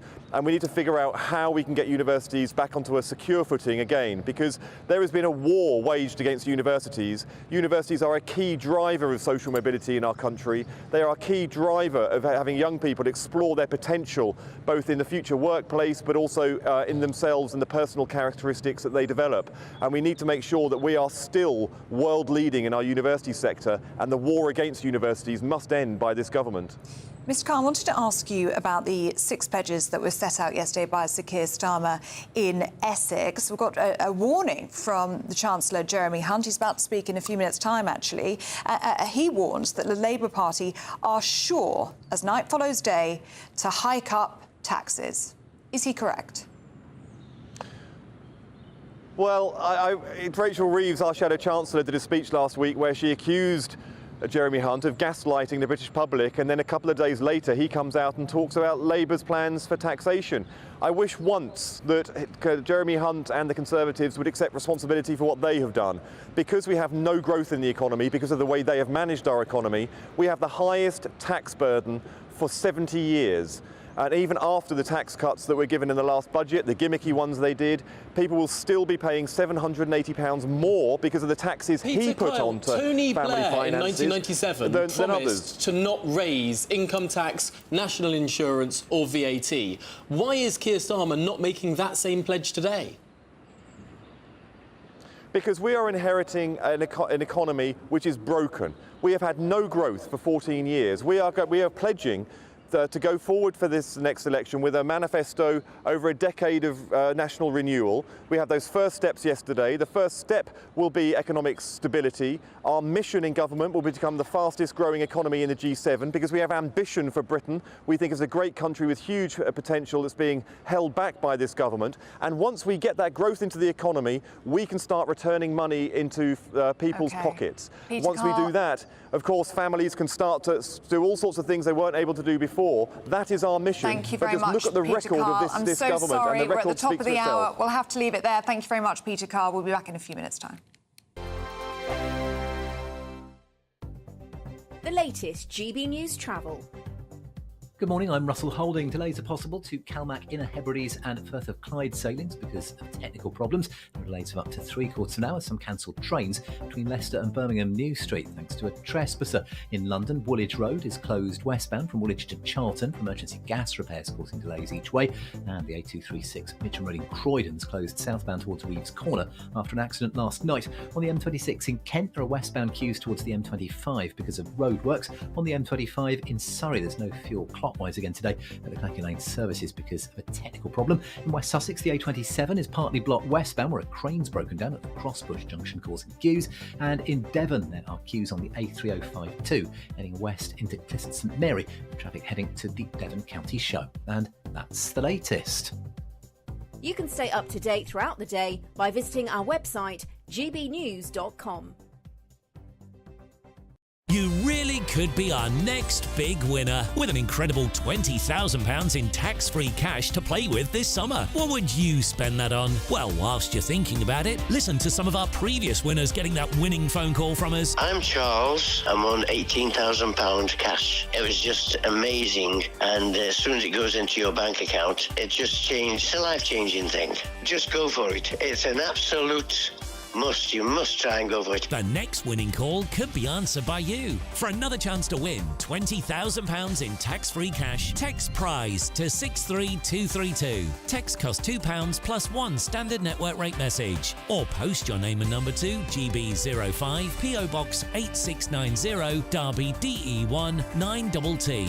UK only. Entrance must be 18 or over. Lines close at 5 p.m. on the 31st of May. Full terms and privacy notice at gbnews.com/win. Please check the closing time if listening or watching on demand. Good luck. If you want your news to be straight talking, this is a nightmare for the Conservatives again. Down to earth. It's not just Nottingham where this is happening, is it? And most importantly, honest. Hard-working, middle-class taxpayers, they'll get the book thrown at them. Then catch me, Martin Daubney, Monday to Friday, 3 till 6 p.m. on GB News, Britain's news channel. Join me, Neil Oliver, every Sunday night at 6 p.m. on GB News. And if an hour is not nearly enough for you, go to gbnews.com for special extended episodes online every Friday at 9 p.m, where we can truly get into the nitty-gritty of what's going on. GB News, Britain's news channel.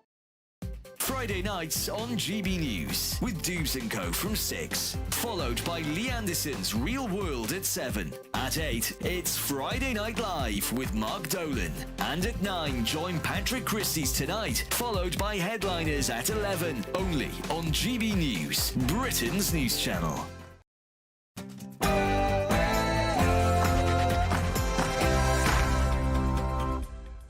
A very good morning to you. It's 9 o'clock on Friday, the 17th of May. Coming up today.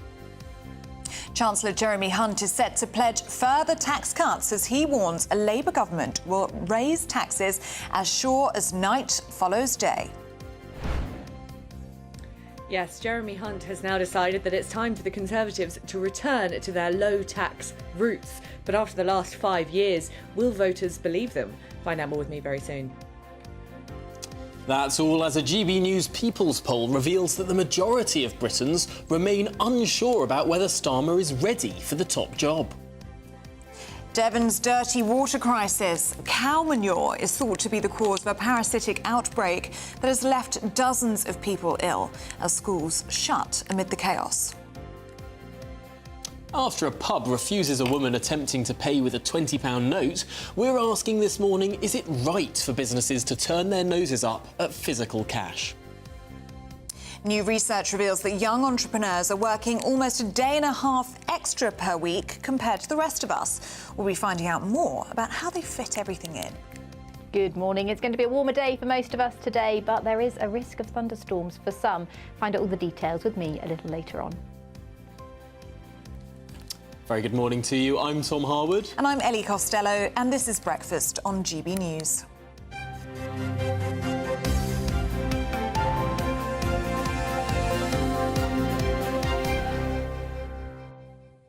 Lots of you getting in touch with us this morning. Thank you so much. Lynn Pepper says, universities, Blair again with all of his ideas. There's a problem. Labour has always left us with an empty bank. Yeah, it's interesting that Peter Kyle, the Shadow Science Secretary, was saying he wants more people to go to university. There's been a war on universities. There's some clear blue water, really, between the Tory party and the Labour Party here. Many Tory ministers say that this 50% target, everyone going to university, perhaps wasn't the best idea, but the Labour Party seems to want to double down on it. Yeah, we are starting to see some clear blue water, which we're going to be talking about in a moment, actually, with taxes. At least that's what Jeremy Hunt is warning. But Dickie Clock has been in touch saying Starmer won't be in power long enough to implement his pledges. And I think that is something that came to the fore yesterday in Essex when we're talking about these 6 pledges. I mean, there are 6 of them, and you're going to probably need longer than 1 term. I think I think there was some suggestion yesterday that they'd need at least 2 terms. Well, they were talking about everything they're a promised. 10-year plan, Well, yes. which does sound a little bit audacious. I mean, the election hasn't happened yet, but it's important. You need 2. It's important to note Mark from Sheffield has got in touch, talking about all of these tax rises and the tax situation. The reason why taxes had to be raised, says Mark, was supporting the poor during the COVID crisis. And I think that is such an important bit of context to all of this discussion. The country spent hundreds of billions of pounds it did not have to get through that pandemic and then to subsidise everyone's energy bills. I mean, this stuff isn't free. It's not free for politicians to just say we're going to splash out this money to everyone and to sort of get through it sailing by. No, it does mean that then things have to be paid for. We've also been in touch from somebody on gbnews.com/you'll saying what is wrong with Labour MPs is they all spout exactly the same words. They're quoting the current party monologue like AI chatbots. There's no personality or passion. They're just like Starmer clones, boring us with total rubbish. And interesting you say that, because the GB News People's poll, there is a question in it that says, is it on trust? How much do you trust Labour to deliver or rely? Are Labour ready for government? There you are, thank you, Tom. 38%. Didn't help at all there, did I? 38% of people say they're not now, sure. Jeremy Hunt is giving a speech on exactly this. Let's listen in. Good morning, and thank you for coming. Today I want to dispel 2 of the biggest myths in British politics. Firstly, that our economy is doing worse than other similar countries. And secondly, that there's not much difference between the economic policies of the 2 main parties.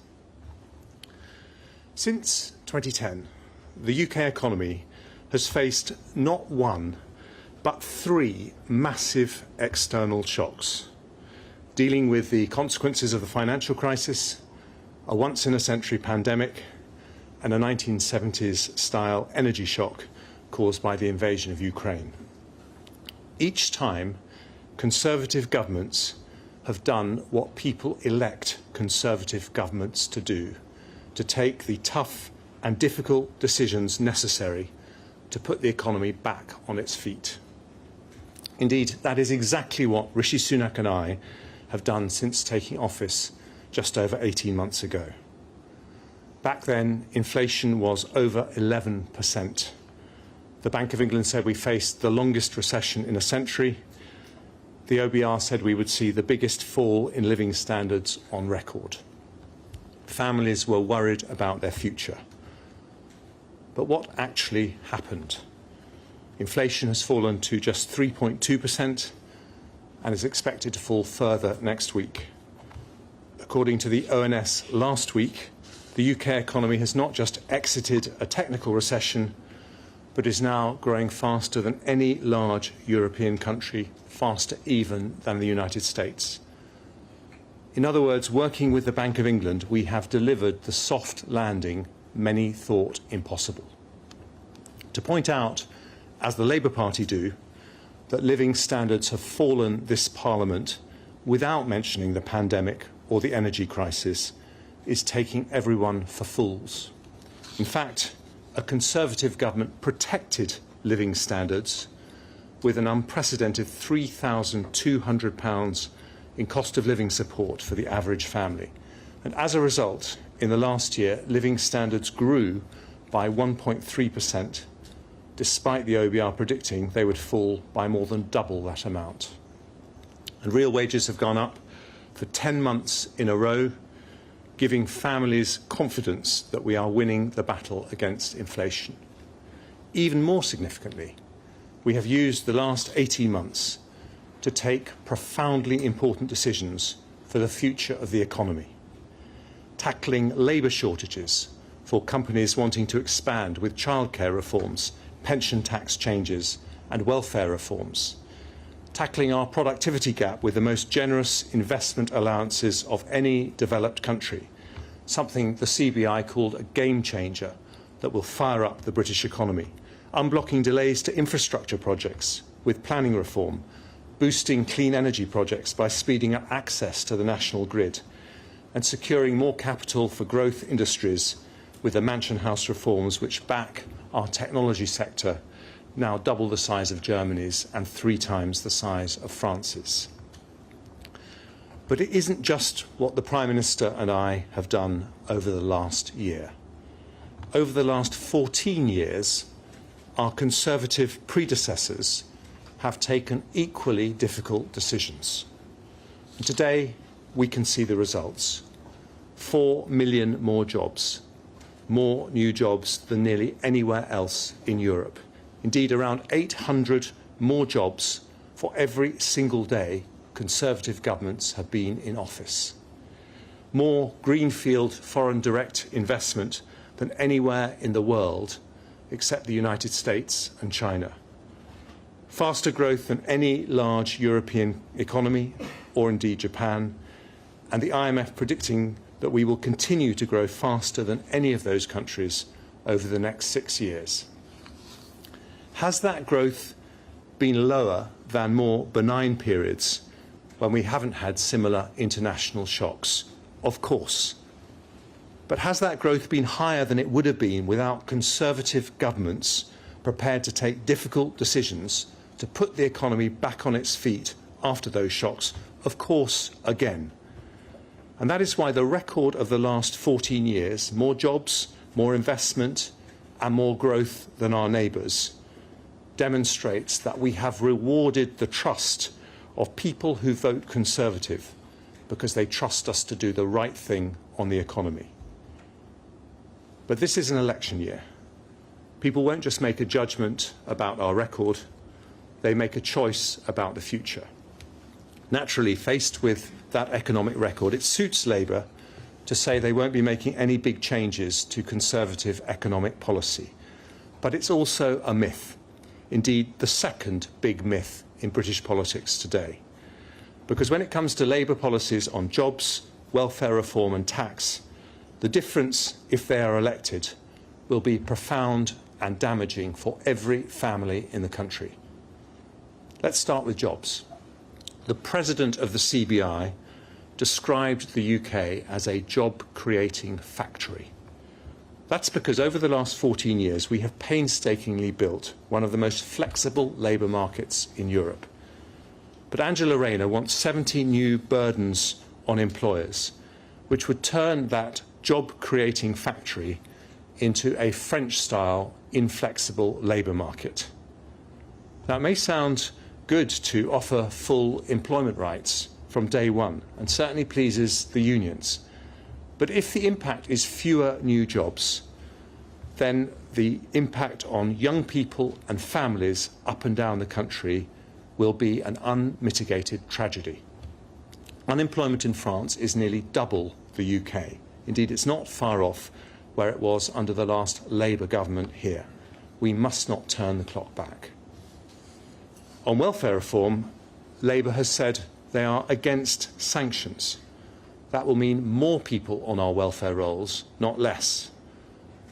But Conservatives know that if businesses are going to find the workers they need without depending on unlimited migration, we need to move people off welfare into work. Mel Stride's welfare reforms will help 1 million people do just that at a cost of £2.5 billion. The OBR say the impact will be to reduce the flow of people signed off work and not having to look for work by 2/3. A quiet revolution that will make sure those who can work do work, and we give help where it's needed. Labour doesn't want to talk about these decisions because they would duck them. But Conservatives know it is simply not possible to grow the economy without a plan for where additional workers will come from, and we have that plan. The final area of substantive difference between the parties is tax. In her May's lecture, the Shadow Chancellor spoke for an hour, 8,500 words. Not once did she mention reducing the tax burden. But Conservatives look around the world. We notice that the lower taxed economies of North America and Asia generally grow faster than the higher taxed economies of Europe. Labour like to criticise recent tax rises, thinking people don't know what caused them: the furlough scheme, the energy price guarantee, and billions of pounds in cost of living support. But Labour supported those policies, which is why it is playground politics to use those tax rises to distract debate from the biggest divide in British politics today: what happens to the tax burden next? Because Conservatives recognise that whilst those tax rises may have been necessary, they should not be permanent. Labour do not. We are prepared to do the hard work to bring taxes back down, because we know that doing so will lead to more growth for the economy, more prosperity for British families. And that's why we've taken 4p off employees' national insurance, saving the average person in work £900 this year. That is vital relief for families after a cost of living squeeze, but it will also grow the economy. The OBR say the cut in employee national insurance will lead to the equivalent of 200,000 more people in work, filling nearly a quarter of vacancies in the economy. Making work pay makes the economy work too.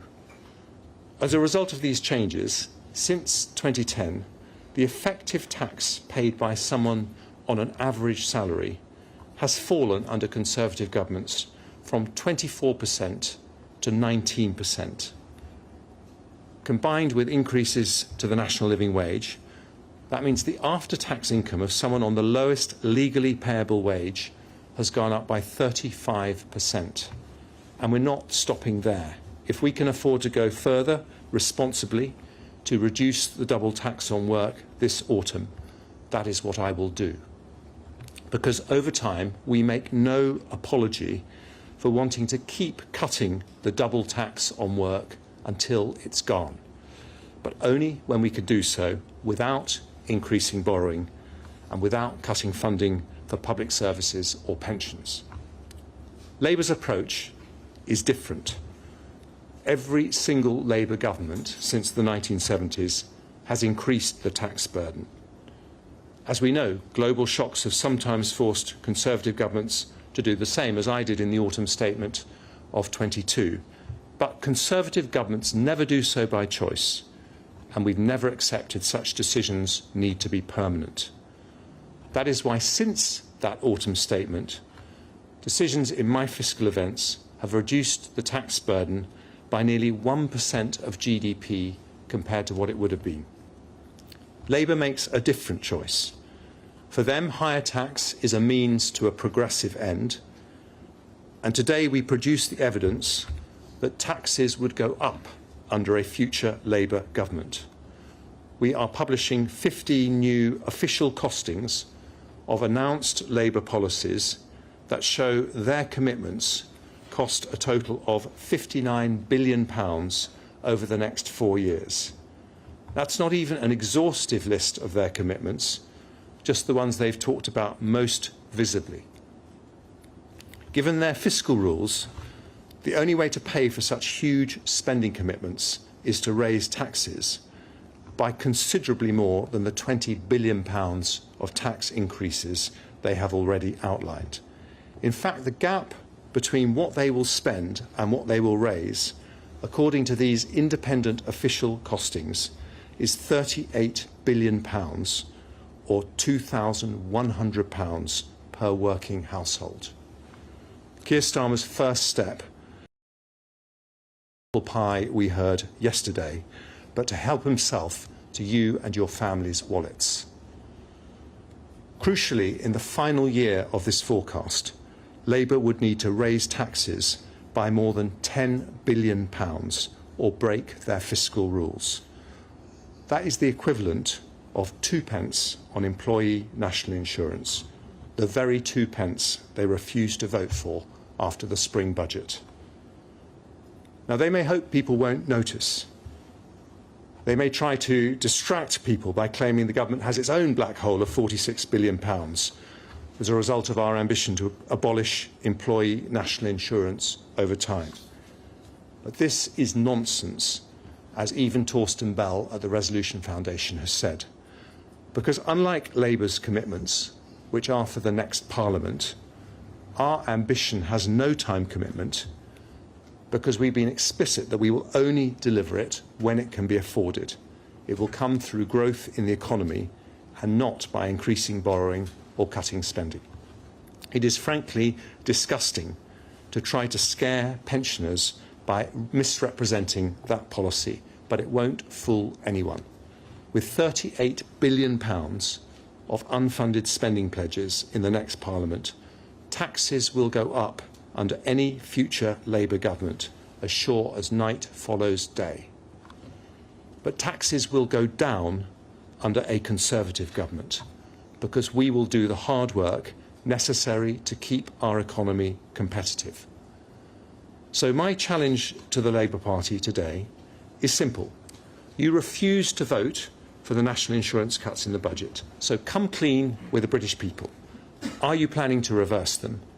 And if not, which other taxes will you put up to pay for your £38 billion black hole?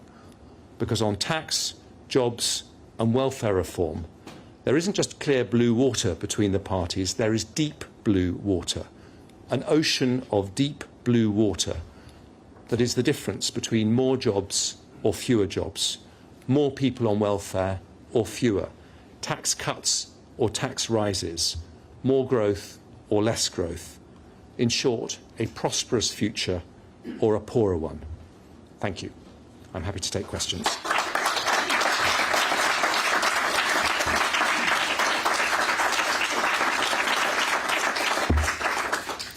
And we're going to start with the great Chris Hope.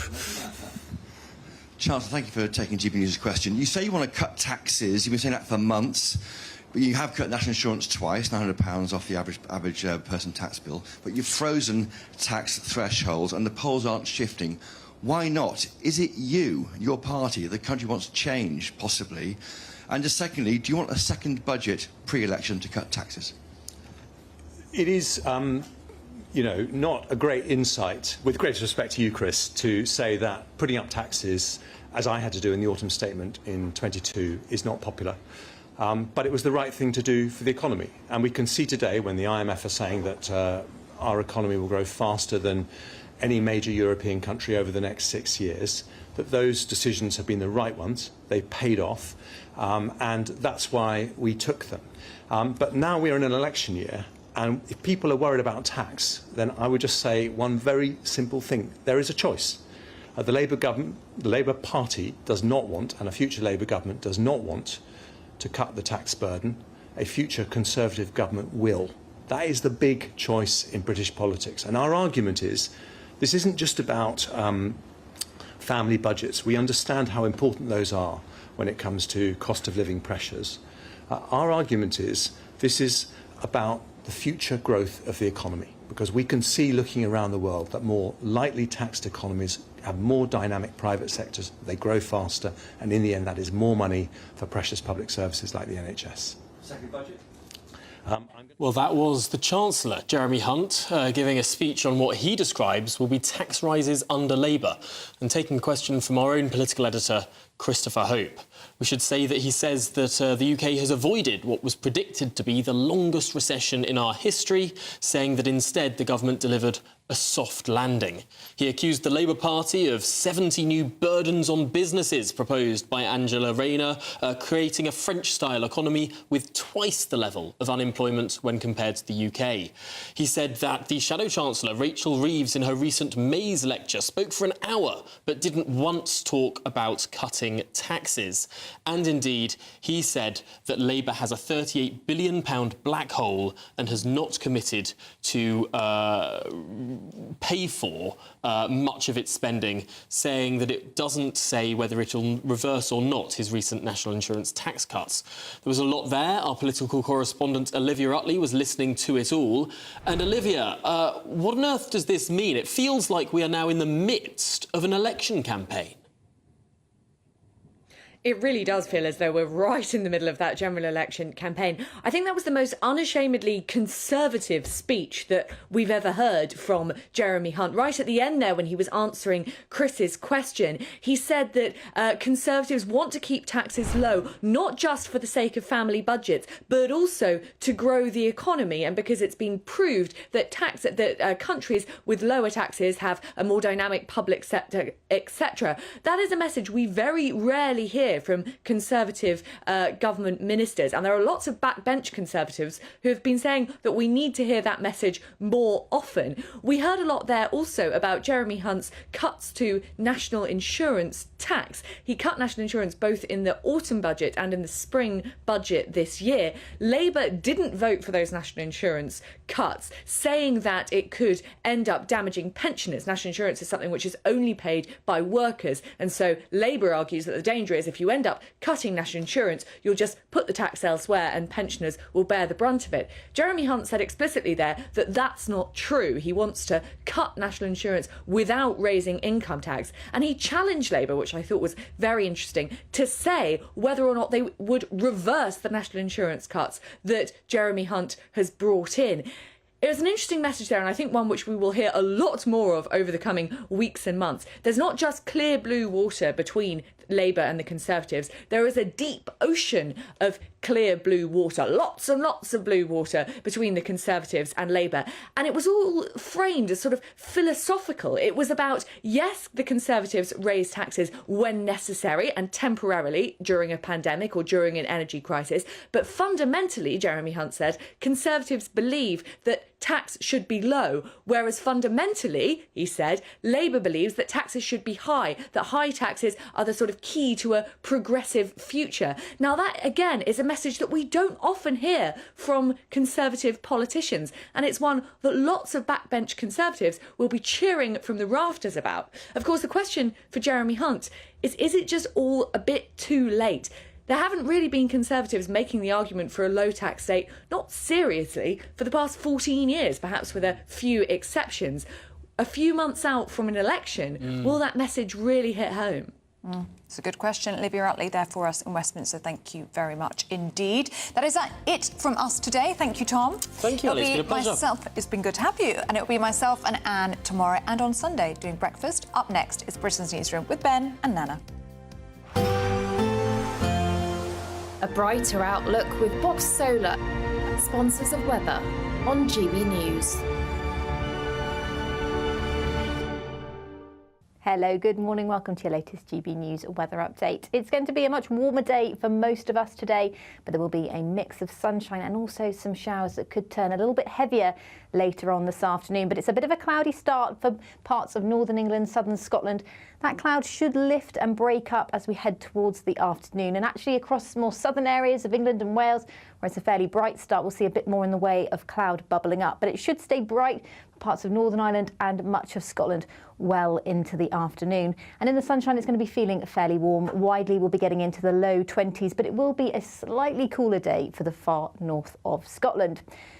As the sunshine develops, that will also allow a few showers to develop. These will mainly fall across parts of the southwest England, parts of Wales as well. They could turn a little bit heavy and persistent, but I think most areas should avoid the risk of showers. Across the east coast, though, we've got an onshore breeze and some cloud lingering through much of the day, so it will be cooler here.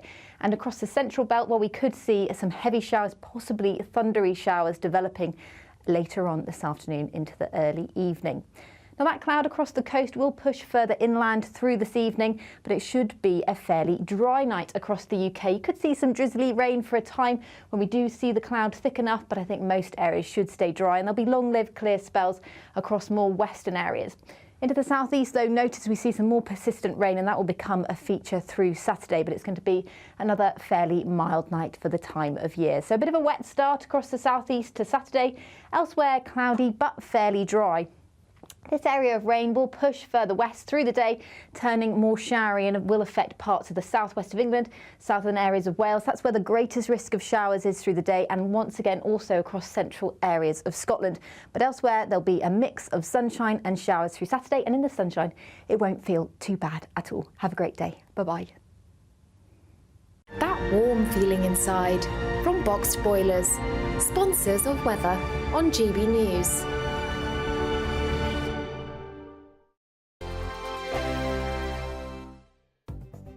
The latest GB News travel.